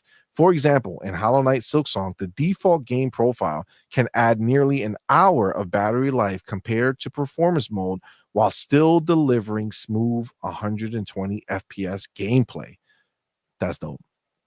Default game profiles are handcrafted per game and only apply when on battery. That's sick. So, all right, that's really, really dope. He says, when you launch a supported game, the system automatically applies a tailored game profile, which sets recommended power TDP and a FPS limit specific to the game. That is, we talked, especially Farrell, when we talked about the review and such, it's a great experience now just picking up and play, right? Yes. But like as more and more people get their hands on this, you're going to have less and less people who are, quote unquote techie, right? Quote unquote tinkerers who are going to want to go in and mess with stuff. This is literally essentially telling you that this is the console. Yeah. You go to console, you turn on your game, you play the game, it knows where it's being played and it's doing its thing. Now they're applying that same logic to the handheld, which is great because although when we go ahead and play a game, right, now before this update, like every experience I've had pretty much has been very, very smooth, look great. But theoretically speaking, if I did go in and tinker, I might have been able to find like a better combo or maybe some more FPS, a little less of this or more of that and a little less FPS, but to give the actual experience the best way possible, I probably could have found that if I tinkered with it. But Yeah. doing this is the dev saying, hey, this is our game, and on this handheld, this is the best experience you're gonna have. But to be clear, it doesn't get rid of your options. It doesn't say you can't go and tinker. And if you're plugged in, it doesn't even trigger. You're free to just kind of do whatever you want. That's pretty dope. I think it's awesome. Like, the less I have to think and the better you make my performance of my device, the better. Like, that's kind of what we want, right? So I think it's a great thing that they're doing this. Look forward to more of it in the future, actually. So I think that's a very forward thinking thing for them to do, and just make this device better as much as it can be. Agreed, 100%. Let's continue. It says, if the game falls short of its target FPS, the game profile is designed to boost power to help reach the target FPS, trading a bit of battery life for a smoother gameplay experience. If a game is performing above the target FPS, the game profile is designed to limit FPS at the target rate to save power. That's pretty dope, man. Like, that's like, it's like the smart, what's that shit called? Smart delivery. Yeah. This is basically smart delivery for your handheld. Yep. Like, that's wild. So it's not just like, it's not like a eco mode, which is going to just slow everything down so that you can, get the best battery life. It's still putting you as the gamer in the center, making sure you have the best experience. So if you need more power to make sure you're hitting that target frame rate, then it's going to give it to you. And then maybe when things calm down, it flops to the other side and limit that FPS or just limit how much power it's using. I mean, they should have came up with a catchy name. Smart. I feel like smart profiles or smart delivery plus or some shit like that. They could have came up with a catchier name, the default game profiles. I think that's essentially what it is. They continue to say players can turn these settings on or off in the game using the Armory Crate Command Center game bar widget. Also appear at the top of the widget with an on-off toggle. And they have Gears of War Reloaded there. So that's pretty dope. Look, it even says operating mode optimizing for BOG Xbox Ally X. See that? Yeah, man. That's awesome. I haven't experienced it yet, like, as far as, like, 'cause I did play my Ally today, but I just hadn't looked for it. You probably had to like manually update the. Yeah, probably, but I'll check the Asus side for the update, and check that out. Yeah, but go ahead. But like I said, it's a great thing. The more console like you can make it, the less people have to think about, then the higher you're gonna get people, the higher attach rate you're gonna get over time. Agreed. I think it's just that ease of use, man. You just make it easy for people to experience what they bought, which is a handheld and want to play their games. Now, of course, with Xbox being who they are, they have support already. So it says you can experience default game profiles in preview mode for supported games, including these first-party games and more: Call of Duty Black Ops 6, Call of Duty Black Ops 7, Call of Duty Warzone, Doom Eternal, Doom the Dark Ages, Forza Horizon 5, that's huge, Gears 5, Gears of War Reloaded, Gears Tactics, Halo the Master Chief Collection. Motherfucker, I've been sitting there and I was like, yo, I think I want to fucking... ever since I saw the Halo campaign evolve trailer, it's like, oh man, I feel like going back and like just playing through all the Halos. I keep seeing when Metroid Prime 4 was, having their trailer, people showing footage of Halo 4. It's like, god damn, that was a beautiful game. Like, I think I'm gonna have to go back. And the fact that this is optimized is great. Indiana Jones in a Great Circle, Fuck yes. Awesome. Minecraft, Sea of Thieves, Tony Hawk Pro Skater. Beautiful. Additional improvements. We also made several updates to deliver a smoother, faster, and more reliable experience on the Xbox ROG Ally based on your feedback. You can see the complete list of updates in the patch notes here, and highlights include improved gamepad response after login. Dope. Quicker library loading, especially for players with large game libraries. Beautiful. Improved cloud gaming page performance, loading more quickly and more responsive. Beautiful. New game gallery filter by performance fit, helping you see how well games will run on your device. That's dope. Like, that type of transparency is really important. You know, you want to be able to let people trust you. You know what I'm saying? Like, trust the handheld, trust that when I'm playing a game, I'm gonna get the best experience. And then bug fixes and performance enhancements for improved stability and responsiveness. To experience default game profile and all the latest improvements, make sure you've installed the latest updates for Armory Crate, Xbox PC app, and Windows 11. Check out our essential tips. Okay, so you basically gotta update everything to make it happen, and you got to make sure you have it on the. It looks like I don't know if it's on a preview ring either. So, well, I've seen the game profiles thing. I've seen it for a while. But this must be something new. So I'll look into it. All right. Now it says Xbox Game Pass benefits. As we shared at launch, players in select markets will also receive 3 months of Xbox Game Pass Premium. We're available with the purchase of a ROG Xbox Ally or ROG Xbox Ally X handheld. Game Pass Premium offers unlimited Xbox Cloud gaming, access to PC titles, and a library of over 200 great games like Forza Horizon 5, Hogwarts Legacy, Minecraft, and more to jump into anytime, anywhere. Looking ahead, I like this. Tell me what's coming. It says, based on early feedback from players, we're actively investing in enhancement like sleep and wake reliability, improved formatting options for micro SD cards, and more. Early next year, ROG Xbox Ally X will also introduce exciting AI-powered features such as automatic super resolution, let's fucking go, and highlight reels, giving players more ways to enjoy and share their gaming moments. Yo, they're going to use AI to do your fucking highlight reels? That's going to be fire. That's fucking if they do that right. And in the cloud, it's fucking taking clips while you're playing. Yeah, doing your captures for you. Yeah, that'll be a big one. That's fire. That's gonna be bigger than people think. That's gonna be bigger than what we even think. Like, we're kind of imagining it right now, but if they actually nail that the way that it like should be, like, if it does good, like, dude, I'm posting every fucking highlight reel. You know what I'm saying? I'm just throwing it up. Fuck it.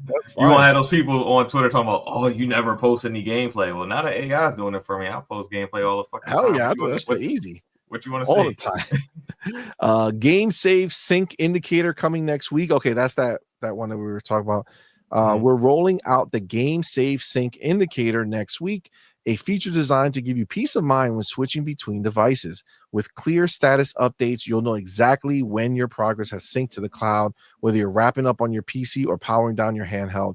No more guessing or lost progress, just seamless, stress-free play across devices. That's amazing. Love that.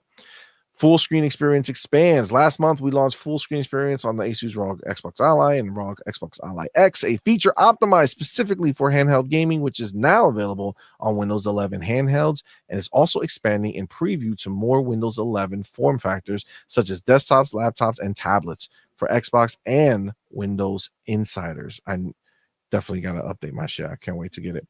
Powered by Windows 11, inspired by the streamlined console experience, the Xbox full screen experience is purpose-built for gaming. On handhelds, it minimizes background activity and defers non-essential tasks, so more system resources are dedicated to gameplay. This is just the beginning. We're continuing to listen to your feedback and excited to deliver even more new features and options that elevate the handheld experience. We're building a new way to make sharing your input with us even easier, and we'll have more to share on that soon. In the meantime, we'd love to hear from you directly in the Feedback Hub. Thanks for being a part of the Xbox community. We're excited to keep building the future of gaming together. Stay tuned for more updates. Okay. Wow, that's dope, man. That's dope. Yeah. I love that. That's showing you right away that this is not a little side project right? This is not some side piece. No. They're going ahead, they're investing in this, they're taking the time to making this shit just work better and better and better, which will ultimately lead to the grand unveiling of whatever next handheld that they're working on. Well, it's That's beyond the handheld now because we got the Xbox full screen experience rolling out onto Windows 11 PCs also. PCs and tablets and anything that runs Windows, you'll be able to get that Xbox full screen experience. So it's more than a tablet thing. It's really about making whatever device that you touch an Xbox. That's the whole ecosystem, baby. The whole ecosystem. You don't care. Now, you got to understand something. What a fucking genius move this is, because now all of a sudden you're going to go ahead and end up in scenarios where you have all of these PCs, all these laptops saying, oh shit, I love the benefits of the full the full screen experience as a gamer, right? If you're a gamer, there's going to be no better option if you're, if you're a I would say multi PC platform, meaning not just Steam, right? If you use Windows, Steam, all this other shit, this is going to be the best case scenario for those players, and it's literally going to put Xbox front and center on their dashboard, on their PC. That's that is really smart. Actually, well, really the thing smart. is, now that you got the other application stores built into the app, as far as being able to access them from the Xbox full screen experience, you're going to get that same performance boost within the Xbox full screen experience, hypothetically. So, that's something to be excited about also when it comes to what they're doing. Like, you can, even when you play your Steam game, you're still going to get that same performance boost because you're experiencing it through the Xbox full screen experience. So that's fire if that ends up being the case. I agree. That's fucking dope. Now, I will say, it seems like they're expanding this throughout the ecosystem, and they also are, I would imagine, Phil Moore Pockets brings it up, they need highlight reels on the Series X. Oh yeah, if it comes to one place, it literally has to go to the other. There's it will work its way across, because remember the Series X, the whole thing is they're using AI for it, right? Yeah. So remember, the Series X does have, that AI component to it that's not really ever used. But what a way to cut out the middleman and the bullshit than to use cloud to fuck with captures and highlight reels and all that shit. Literally taking away the burden on the console, to waste resources of the console on capturing and doing all that shit, and just moving that shit to the cloud, having it happen. That's fire, bro. That's the dopest shit, and I'm so excited for it. I think that's cool as fuck. And I can literally see that that's something that's going to expand not only there, but remember, you're like what you're seeing right now. Again, this is a preview of the next Xbox. Everything that we're seeing now on handheld, the fact that they're bringing it to the desktop, they're getting everybody used to the idea that this next Xbox, when it drops, is going to have this full screen experience, but probably just a little more catered towards the console style, I would imagine. But even still, I think that this is going to be the way forward. I think that this is going to be the version of it that works out. And I'm wondering, I really am wondering, with the investment that they're making with this, and the fact that no matter how you cut it, both the Series X and S can be turned into dev mode, right? Yeah. And theoretically speaking, they can do a pretty substantial software update to both the Series X and the Series S to allow a form of what is currently possible on the handheld and what will most certainly be possible on the next Xbox. What would stop them from, after they sort out all this stuff and maybe on the announcement of the new Xbox, be like, oh, by the way, we're doing this big update on the old Series X and the Series S, and they too can play your Steam games and play your other games because we've unlocked the software potential of those boxes. That's all very possible, man. That's all very possible. And this is a lot of investment to make on the handheld and PC side, which again, we know will trickle down to the next console. but we also know that this is going to be a super long tail, like for this generation that we're in now. Like the series consoles are not going away anytime soon. The PlayStation 5 is not going away anytime soon. So, like, why not? Right? Why not go ahead and do that? I see Powerballs put a message here. He says the series consoles are supposed to be getting the backport UI. So, like, porting it back to there. I mean, I think that would be phenomenal. I told you, Farrell, and I've told you guys before, I 100%, without a doubt, prefer this UI to the Xbox console. Like, easy for me. Like, I just way prefer. I love the little bar on the side. It's super easy to have on your fucking on the controller. You just boom, boom, boom, whichever one you want. You open it, boom, it gives you a full screen of wherever you're trying to be. It's not just this endless fucking scrolling of fucking shit going up.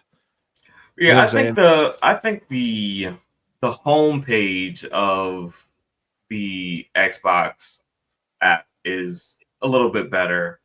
I think you add the homepage from the Xbox to the full screen experience. Yeah, you could do that. And it's just the top tab that you start in.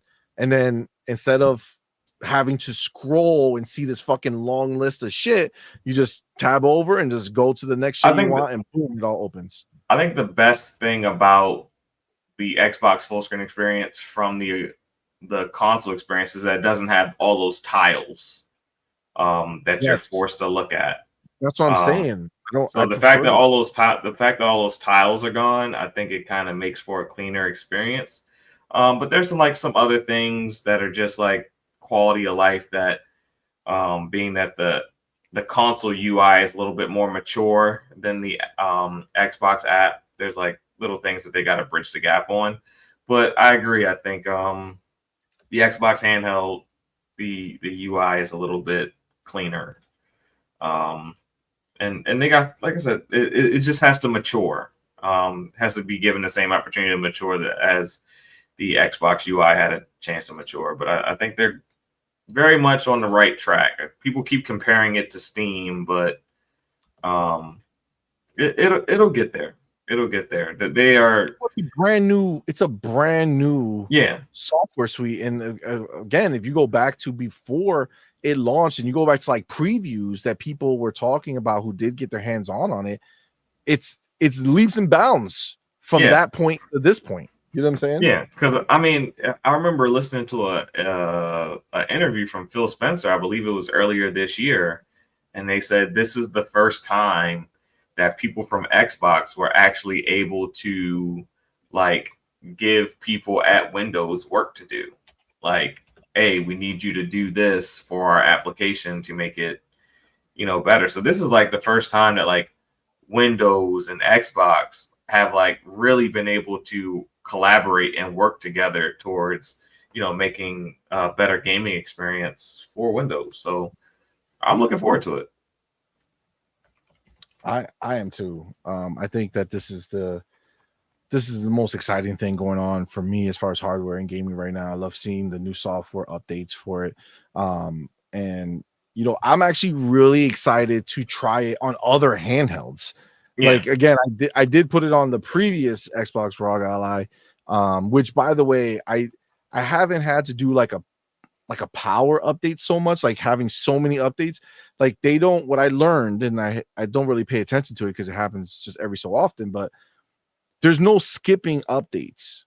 You know what I'm saying? Like, so on the PC, on the handheld for the regular ROG Ally, when you go ahead and do when you do an update, it's not like you could be like, oh, a year ago was the last time I updated, so I'm just gonna download the latest one. No, you have to update every fucking update that took place.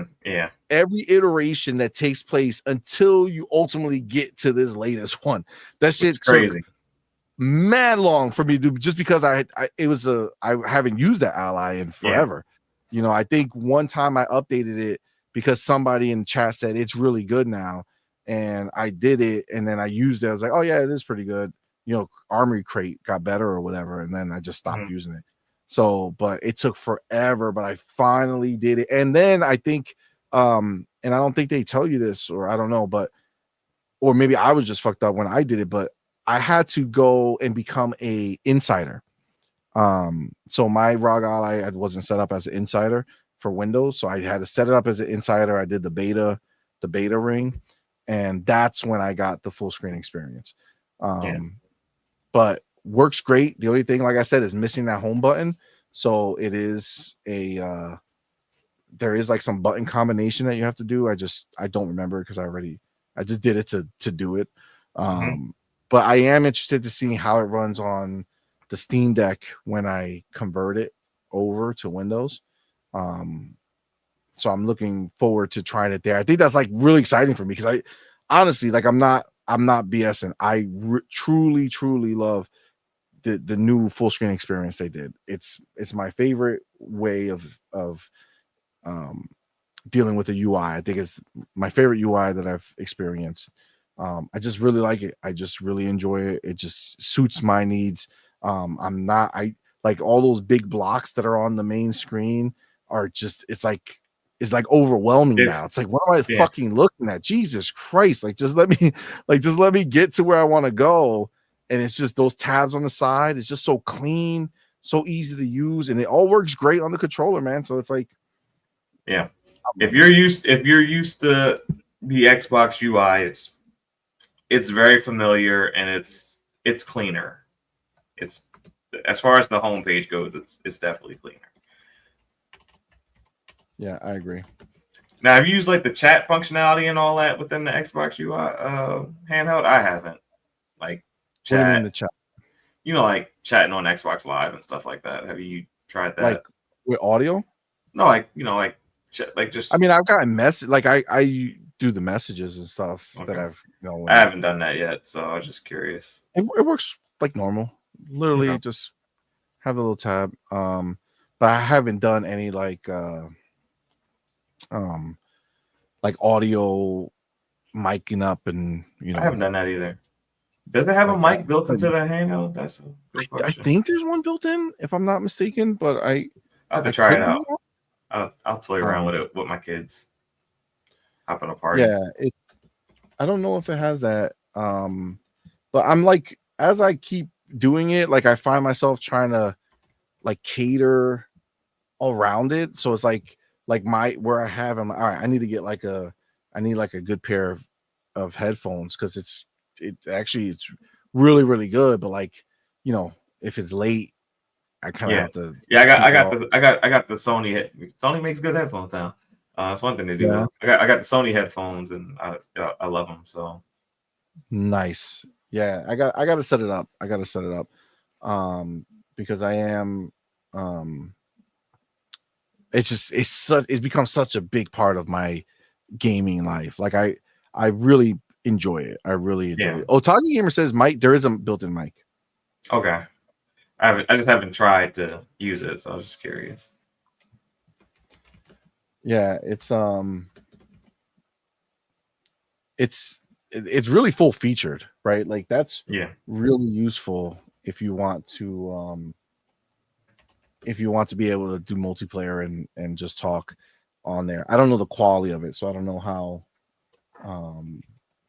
how that would actually play out. But I'm sure it's probably pretty decent. I think the background noise cancellation might be like the biggest issue of like your gameplay plus you talking has to like filter through that. That might be like the biggest issue.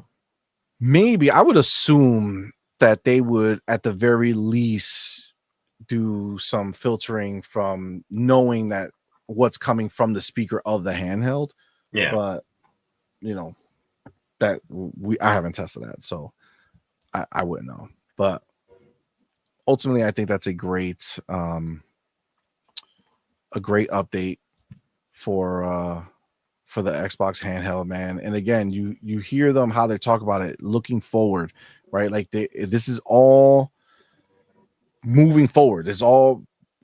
They're still having that outlook for the future where they're still going to be updating, right? Still moving in the direction of finding what works and helping it become the best handheld it can be. And again, really all just setting up for a time where they do their own handheld, right? Like, again, there's not going to be a difference, right? So understand, like, as much as people want to talk about Xbox making a handheld, right? Like people were talking shit. Oh, they're not going to make their own, whatever. This is their software suite. You are at this point, the next Xbox handheld is literally just a new piece of hardware. It's not you're not going to have this new experience on your screen. It's just going to be more powerful than this. And this is the epitome of power right now when it comes to handhelds.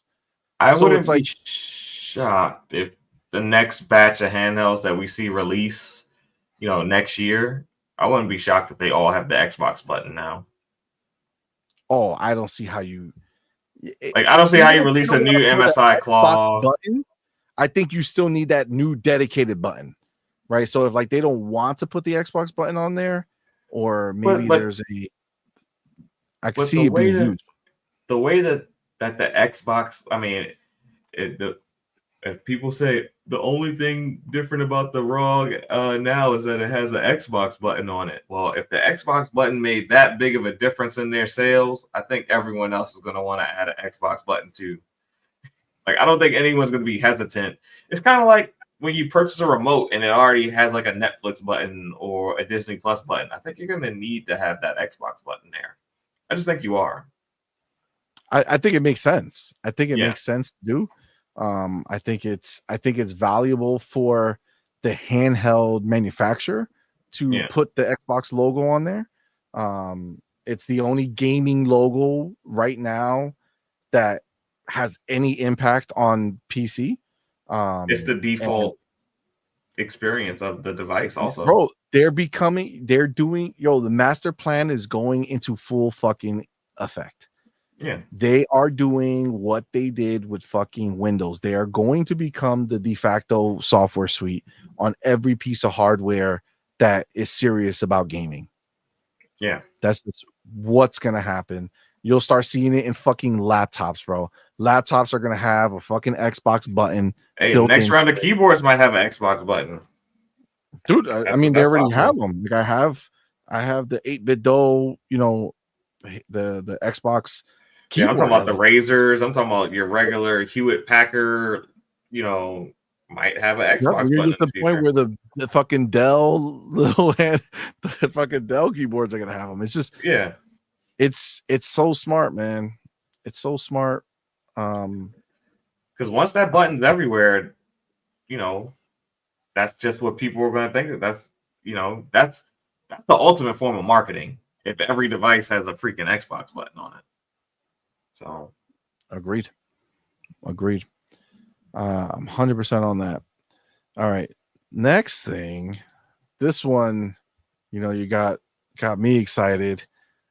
Xbox Wire announces Xbox and Crocs have teamed up to release limited edition controller. It's inspired clogs and game-centric gibbets charms.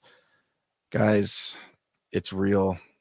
You're going to have Crocs that are Xbox. This is like my dream come true. I am Team Crocs. I wasn't in the beginning, and then I got one, and all of a sudden, bro, it's the greatest thing. It's just me dead outside in some Crocs. What happened? Said you won't catch me dead outside in some Crocs. Not even some. Don't fucking hate them, these goddamn Crocs. All right, I might wear them in the house, but that would be the extent. If for some reason they're under my Christmas tree on the 25th, I'll wear them around the house. That would be the extent. Look at that. Look who would be happy to get them. Wear them to the mailbox. That would be about it. Listen, you think so until one day you're rushing out of your house and you're like, oh shit, my Crocs are right here. Fuck it. I'm getting in the Crocs and I'm out. And you know what? You're living the good life, bro. You're living a good life. Obviously, you go enjoy them. I mean, I don't know if people wear them like barefoot and shit. That's some other shit for me. I gotta wear socks. That's crazy. But yeah. They're made to wear without socks. So yeah, but I'm not like I can't be without socks like that. My feet sweat too fast, so I would wear socks if rubber and skin don't Yeah, really. it mix just well don't when it feel comes like to that would be sweat. right. But it's comfy. It's crazy because it's so comfortable. But yeah, I love them. So for this, hell fucking yeah. This is dope. I love that they did this. So good on Xbox. I love that they're selling the shit, not doing some crazy fucking And it win comes them. with 5 little Xbox Five gibbets, little what? whatever they call them. They come Oh with no, 5 it's a separate. charms. It's separate. You got to buy them. Oh, okay, I thought it said it came with Yeah. 5 charms. No. I mean, no, it comes with those charms that you see on it. So like Okay. all those buttons and shit, that's there. Yeah. So that's why they're doing like the controller for your foot tagline. Mhm. But no, they it's separate. You gotta buy them. It's like $20 for the little buttons, and that's like if you have other pairs of Crocs, then you take, you can decorate those, right? You can make them into like an Xbox type thing with the other buttons, and there is a Master Chief fucking button on there, so at some point it's gonna have to happen. But yeah, it's dope. I love it. So kudos to the Xbox and Croc collab. All right. This was interesting just because I would never fucking have expected this at all. I don't know if you saw, but Assassin's Creed is doing a Attack on Titan Yeah, I have seen collaboration. that. Yes, I have seen that. That's really wild. So there's a mission that you get.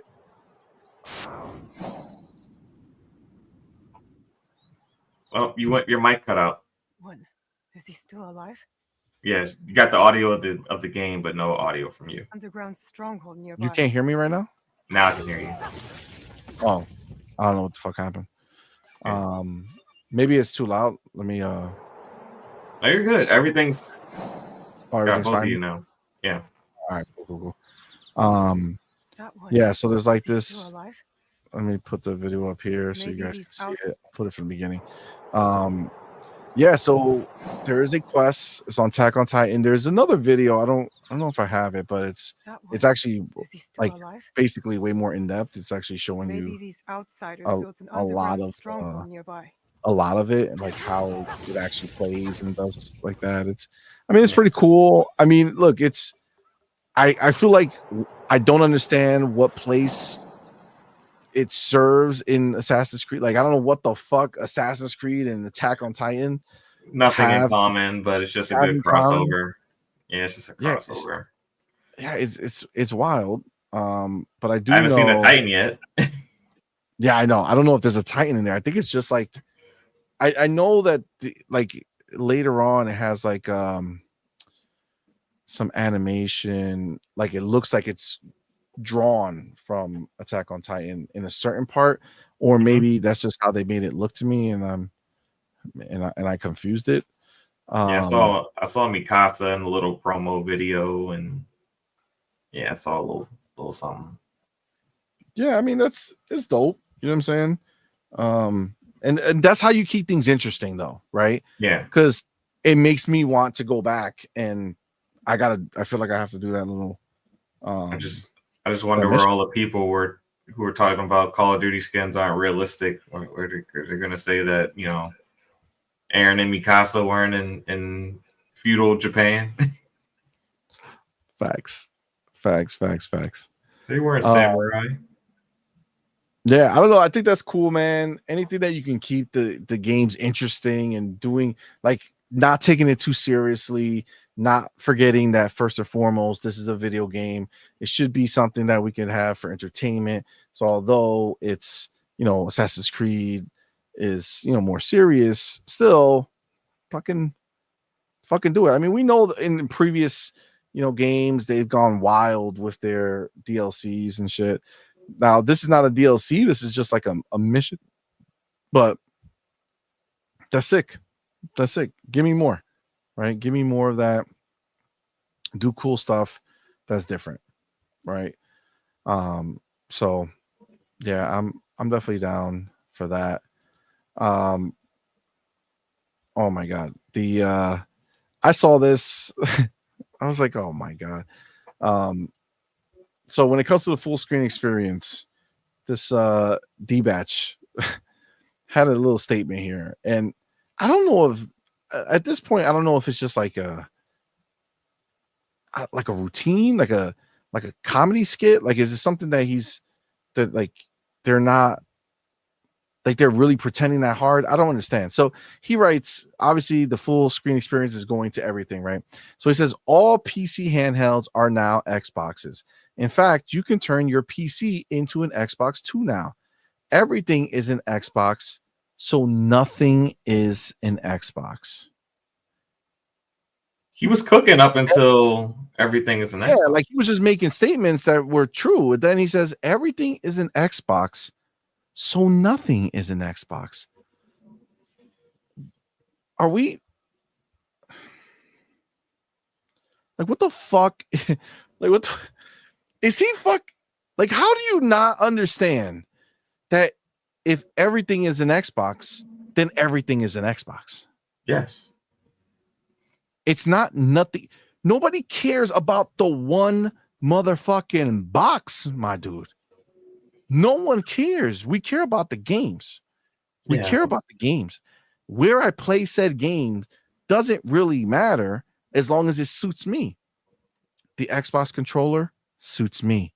Game Pass suits me. Being able to take my Game Pass to all these different screens suits me, makes them all an Xbox for me. It's just a collection of people who are fighting to defend the old way of gaming because their favorite platform can't survive in the direction that gaming is going. And it's looking like it's going to be an environment where, you know, in 10 years, you know, the two dominant players might just be Steam and Xbox, and PlayStation ends up going the way of Nintendo, to where, yeah, they might sell a ton of units, they might do this, they might that, but it kind of becomes more of a quote unquote niche platform compared to a Steam and an Xbox, who will kind of become like the dominant widely used platforms. I agree. I think it hurts them. I think it hurts them to know it. I think at a certain point you have to look at this and just see the pain, you know, behind the tweet. You know what I'm saying? Like, to talk about it and to basically say that every PC is going to boot up like an Xbox and play PC Game Pass and play the Windows Store first and foremost, and then you're going to add Steam and the other things, but that's going to be the first thing that they see. Access to their store, access to the cloud, all that shit right there, first and foremost. Yes, that is amazing. That is amazing. Yes. And a amazing fucking, you know, talk about making lemonade out of lemons. You know what I'm saying? Yeah. Fucking Xbox, fucking Phil Spencer, and just change the fucking game out from under them both. Who is talking about PlayStation? I'll take you one further. When does anyone talk about PlayStation? When they make a new game for 2 weeks, and that's about it. That's it. Sony is so far out of the news cycle, and I mean, it's a lot of ponies just trying to fight. Like, they're fighting to kill Xbox so that PlayStation can live, basically, at this point. Because PlayStation isn't doing a lot to help themselves. They're just riding the success of, you know, previous generations and the goodwill that they've built up until this point. But as far as what they're doing as a company right now, they're not doing a lot for their customers. Their customers are just, you know, unwilling to look around and see that there's better options for them out there. And that doesn't necessarily have to be Xbox. I mean, you can build a cheap little Steam machine now, apparently, and, you know, you can still access your PlayStation games and do all these great things. So, I mean, like, it doesn't necessarily have to be Xbox, but there's better gaming options out there. PlayStation is not doing a lot to take care of their customers at the moment. No, they're really not. They're really not, like, at all. It's pretty disappointing, actually. But thank God, Xbox is out here fighting the good fight and actually keeping us all entertained.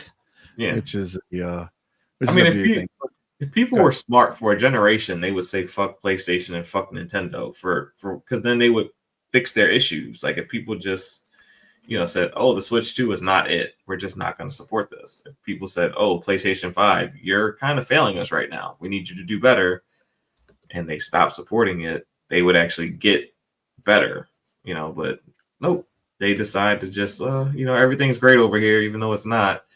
We're not getting any of the type of games that we want. We're not getting, those big classic AAA games that we used to love. Our online service sucks. We still have to pay for cloud saves. It's like there's still a horrible refund policy at Sony. The moment that you download the game, even though if you've downloaded the game 4 weeks before the game actually comes out, you still can't get a refund. It's like so many things, but hey, do you over there? Do you? Yeah, right. It's crazy, but it kind of is what it is. And then over here, this is another thing that I saw people kind of jumping on. And it's a tweet that says Xbox developers are thrilled to bring their games to PlayStation 5, says Jason Schreier.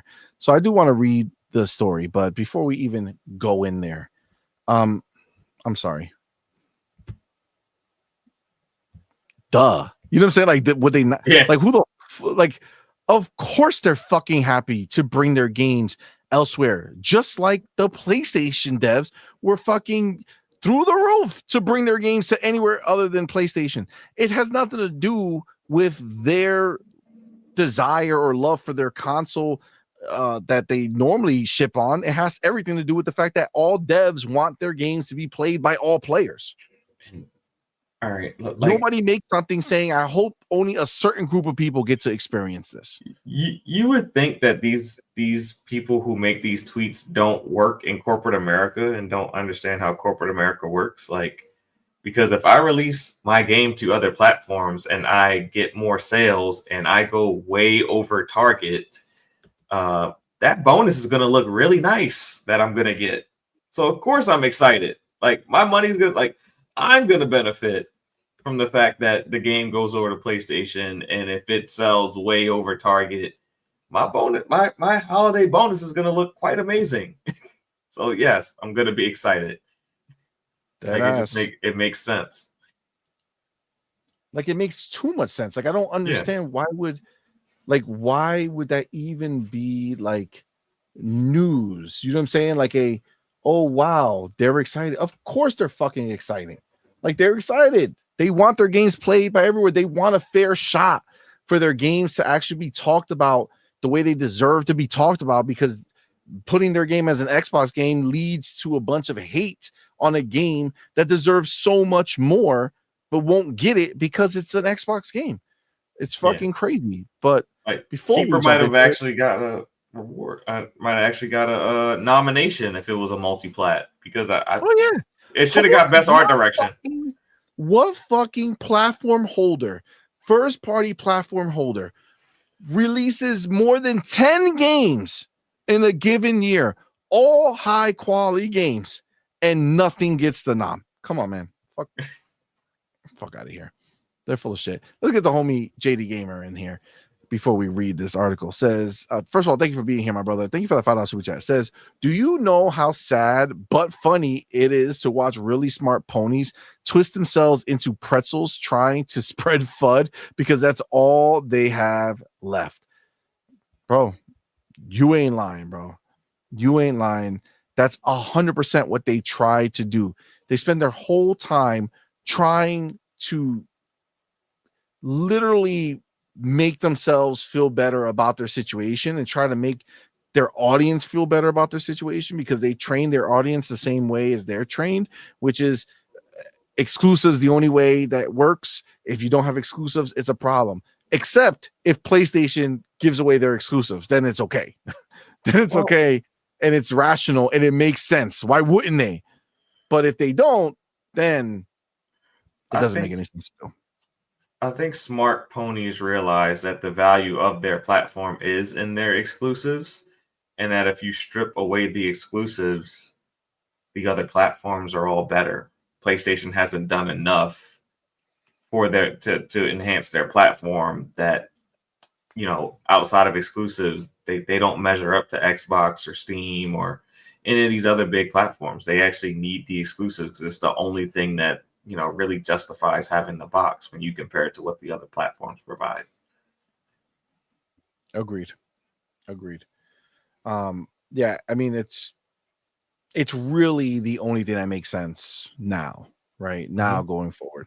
And again, like, understand, because I don't want these people to think that there's some type of other thought going on here for me. I know that PlayStation has already succeeded in the brand name that they've created. Yep. Right. So the casuals will always go there because they're not interested in playing a bunch of games. They're not interested in doing a whole bunch of different stuff. They want to play Fortnite. They want to play Roblox. They want to play Call of Duty, Warzone, or whatever it is. And that's it. They don't need Game Pass. They don't need a lot of different things. They've been playing PlayStation forever, so they're used to the controller. This is just the way, right? They will be the everyman's console for the most part. But anybody in the know, anybody who has a hint of an idea of what's going on in the industry and what's best for them because they like to experience more games, the Xbox ecosystem is the only ecosystem. Yeah. It's the only one. It's the You only know, on my other Twitter account, my non-gaming Twitter account, I found it very, very interesting. I saw someone who had just started like getting into streaming, and she was playing South of Midnight, and someone was like, "Oh man, that game needs to come to PlayStation 5. It's so awesome." And the comment that she made was very interesting to me. She said, "I had to go to Xbox because that's where all the good games were."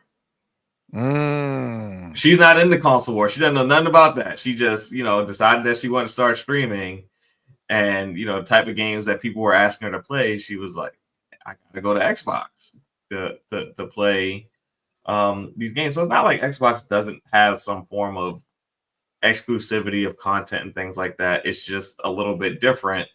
But yeah, I mean, people who aren't wrapped up in this whole console war nonsense on our Twitter, they see the value that's out there. It's not, you know, it's just we're in this little bubble where people just like to battle back and forth within the echo chamber. 100%. That's the truth, man. That's the motherfucking truth. And that's so refreshing to hear, right? Because sadly, my Twitter is all wrapped up in all this shit. So you don't see any of the fresh faces of people who are just excited about gaming. They're buried underneath all the bullshit that people talk about all the time. And you know, it just kind of is what it is. So that game is a phenomenal experience, man. South of Midnight is fucking beautiful. It's an amazing game, amazing performance. It's an amazing story, amazing music. Whew. It's just it's so good. It's so fucking good. It's crazy.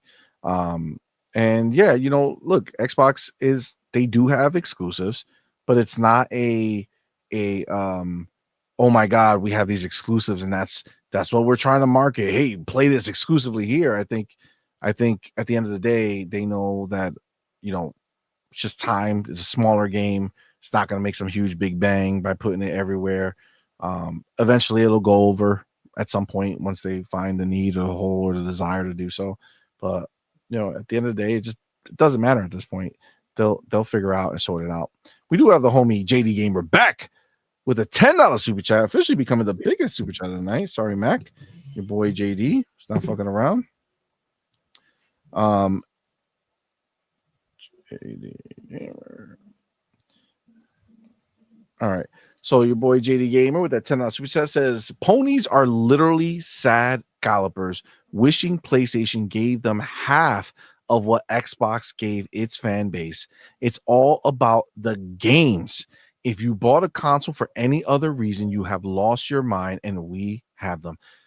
JD, that's the shit that's the crux of all of this, right? Because what we're starting to see more and more is we're starting to see these ponies really show their true colors, right?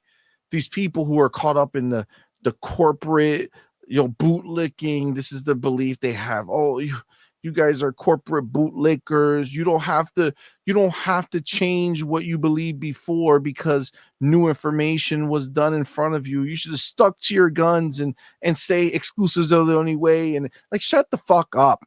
Shut up. I don't care. I don't care. Yes, back in the day, when this was all the way we used to be, sure, 100%. That's what it was about. It's not anymore.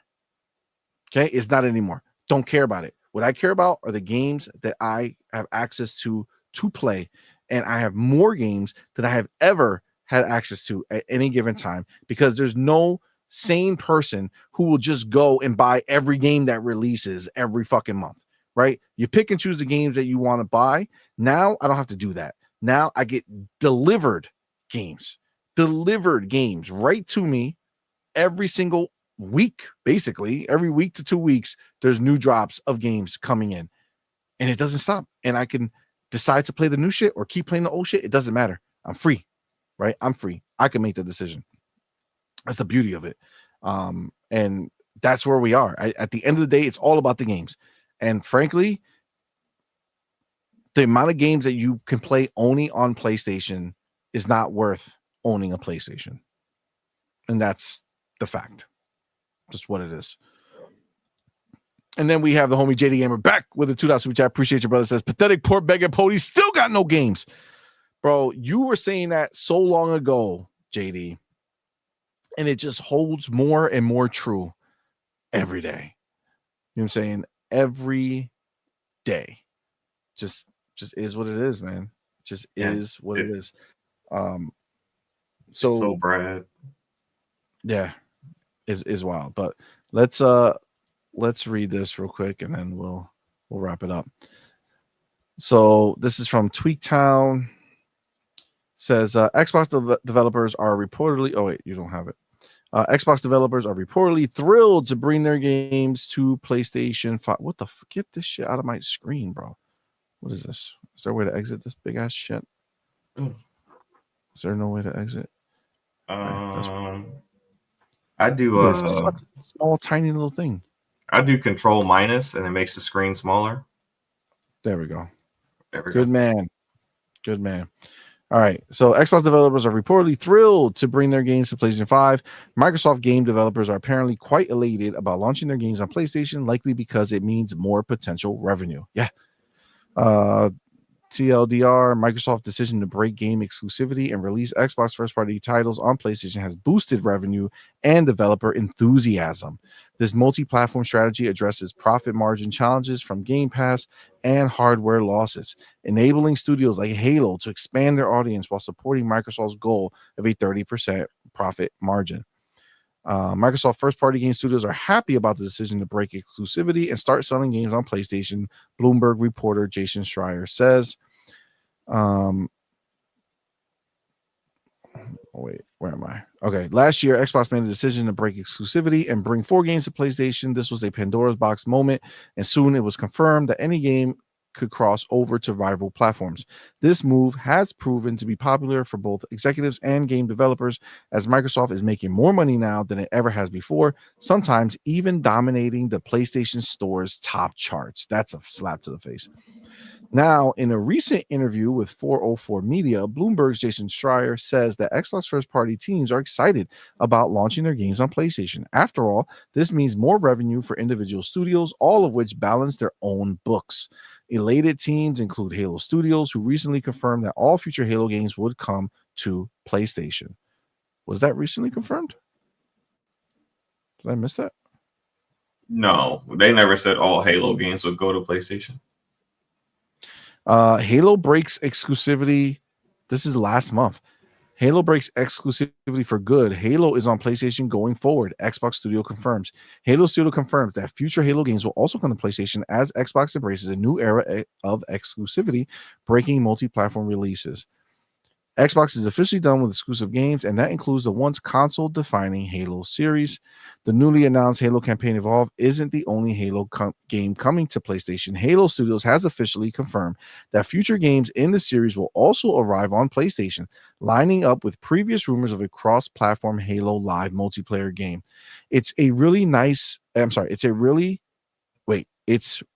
a new era.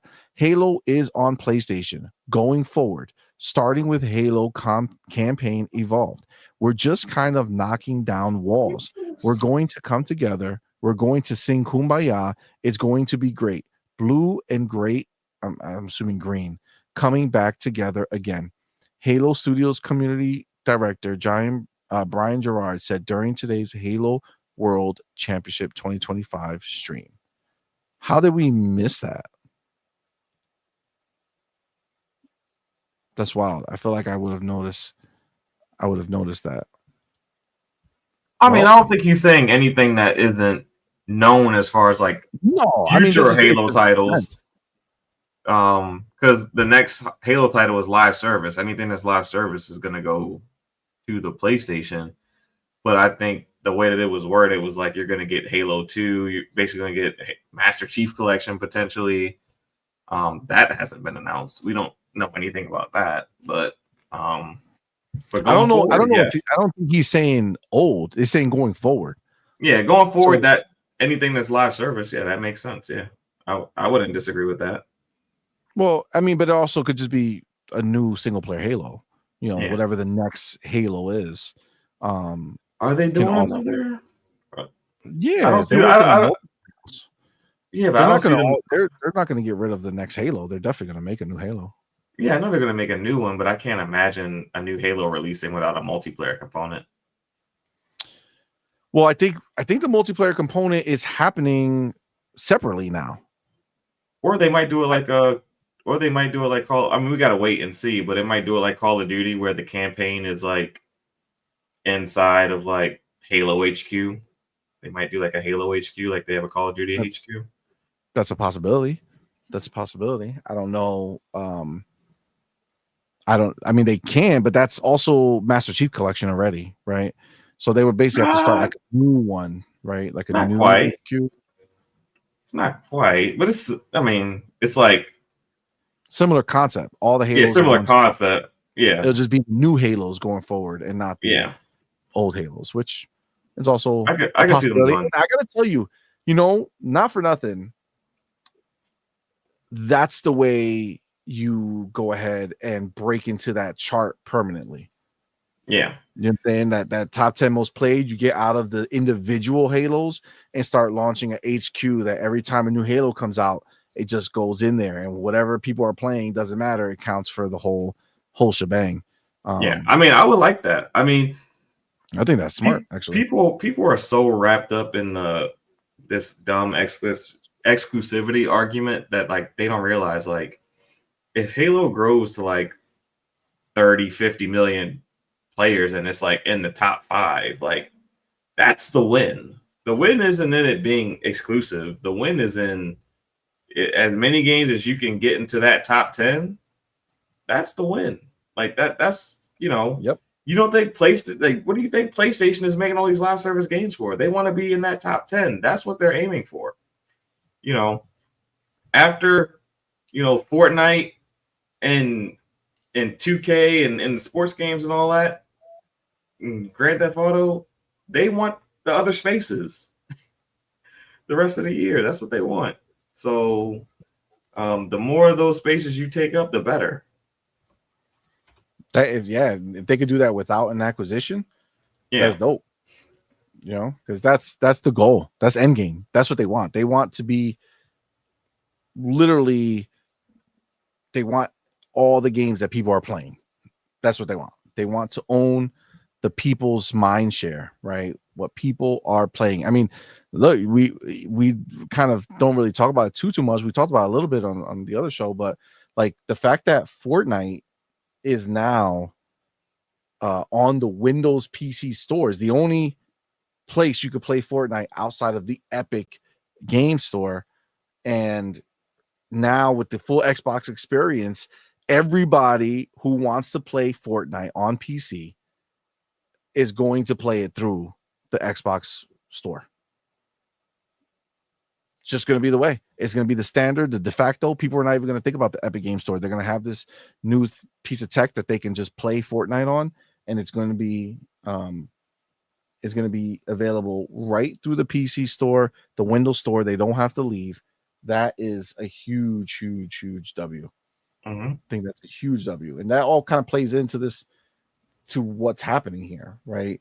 They want their shit everywhere. They want to own what people are playing, right? They want to be the place that people go to play their games. That's what they want, and they're already making those moves. Let me get I got the homie JD Gamer back in the building. Thank you, my brother, for being here again. Appreciate the support. With that $5 super chat says, going into next gen, why would you as a gamer invest in the platform that would deliver the least amount of games, power, and flexibility? Because that's the PlayStation 6.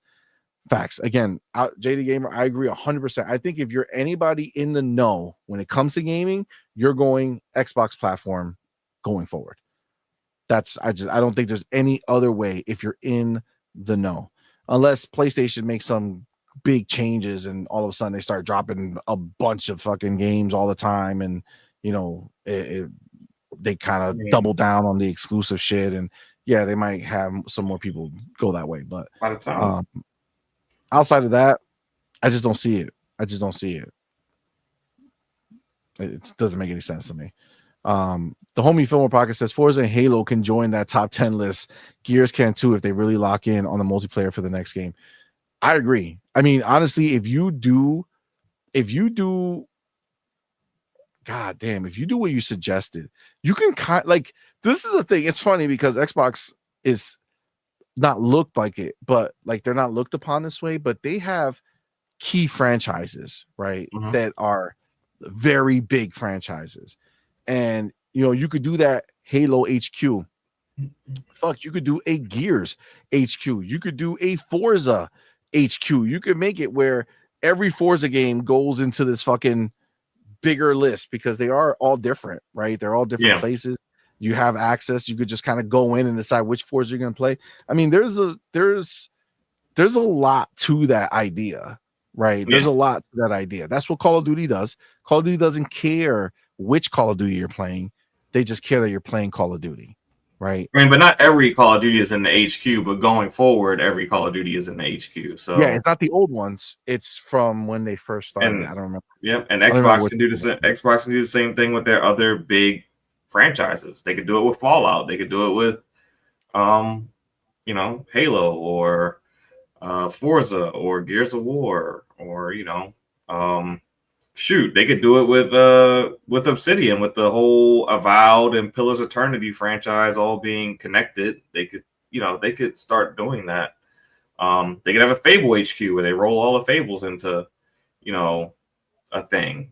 I mean, it's possible. I mean, it's all possible. I mean, that's the thing. There's so much that's, an option for them because of the how many studios they have. Like they just have so many studios and so many games that are going to be coming the entire time. Like what? There's no like that's amazing, right? Like that's amazing. We have such a huge breadth of games that are coming our way. So yes, to be clear, I know we jumped to Halo from there just because I didn't remember seeing that that conversation, but yeah, I mean they are going to be happy. So Schreier has the statement here. A lot of game studios are now actually thrilled that they get to release their games on PlayStation, which is a recent phenomenon that's been happening in the last year or so. The Xbox has become a fully multi-platform publisher, as opposed to the past where they were really just published games on their own platform, the Xbox and the PC.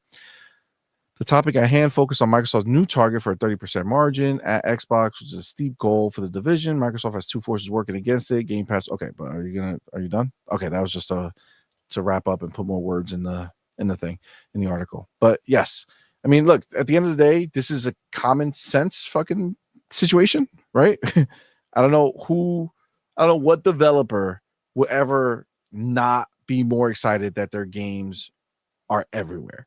We've interviewed so many devs, so many indie devs, and got to speak to them face to face on the interview, off the mic, just with them. And without fail, they all want their games everywhere. No one looked at me and said, fuck that console. PlayStation for life. No, they don't give a shit. They don't care. They want their game everywhere. Even you saw that interview with Helldivers people. The guy was like, I was actually a pretty big PlayStation fanboy, but now our game's on Xbox and I love it. Right? Like this is what it is. They're pumped for it, man. They want their games everywhere to be played by the most amount of people possible. I don't see where the problem lies there. That's just the reality. All right. Let me go here. Okay. So what I'm going to do is I think this is where we're going to wrap it up, man. I think we covered a lot of stuff. And I think I like this new format. Let me know if you guys like it. Farrell, what do you think of it? The idea of, because I didn't make the cut, right? I always liked it a lot. But I felt like Hargeet mentioned, like sometimes we would spend so much time on didn't make the cut. And then when you get to the topics are very rushed. Where now what I did is that I made it where we did the topic first. Yeah. And then kind of filled out the rest of the show with didn't make the cut. I think that's cool. Because, intros could be kind of long. So, allows me to get the topics that they want. And if they want to hang around for didn't make the cut for the extra stuff, they can. I think that works. Yeah. I think I like it. Let me know in the comments, okay? In the comments of this video, if you can go back, say, hey, great show, whatever. Let me know if you like the new format. All right. Because I think this is probably the way forward. The actual topic first, and then whatever else is out there after that. So let me know what you guys think with that. All right, guys. With that, we are going to wrap this up. Thank you all so very much for rocking out with us on this Tuesday night. Fillmore Pocket says he likes the new format. That's what I'm talking about. Thank you, sir. Make sure you leave that in a comment, man. Appreciate you. Of course, shout out my beautiful wife, Doodle, who had to dip out because one of the little ones needed her. So she dipped out and did what she had to do. So shout out to you, baby. Thank you for rocking out with us. That was it was great having you on. And then Farrell, man, thank you, my brother, for coming through. I know we had like a late show and a late start and shit, but thank you for rocking out with us, man. Appreciate you. Let everybody know, what you got going on, where to find you, man. Hey, man, you guys can find me here on Twitter at the Vitamin G Podcast, right here on YouTube. We typically go live Wednesdays, 9 p.m. And you can find me on my own channel, Farrell Bizarre. Go ahead and check those out. I will drop the links in the chat, and you guys can subscribe and, check out some extra content there. Awesome. Well, again, thank you, man. Appreciate you. Now, of course, over here in the U.S., we have Thanksgiving coming up. So Thanksgiving is on this Thursday. Normally, that's the day that we do our show. And then Friday over here is Black Friday. And, it's really just like a holiday weekend for us. So this is going to be the last show that we do live. We'll post stuff up, from some of the other shows that you might have missed some of these topics, because I know the shows go long. So we'll put them up and I'll have them throughout the time. So there'll still be stuff to watch that you probably haven't necessarily seen 100% from us. But definitely look out for that. And then we will be back next Tuesday. Boom. It'll be a new month, which means we'll have, shout out to all the October champs. Your month has been great, but next month you'll see the November champs. So I'll be doing all the crunching of those numbers and have everything ready to go for the show on Tuesday. So with that, I hope everybody who celebrates has a happy and healthy and fun and safe Thanksgiving. Eat a lot, but fuck it. It's Thanksgiving. Just eat a lot. You know what I'm saying? Eat a lot. Enjoy. Eat good food. Spend time with your family. Guys, thank you all so very much for rocking out with us. We appreciate y'all. And with that, we're going to go ahead and end the show the way we end every single show. Doodle. We're done. Until next time, you're intruding.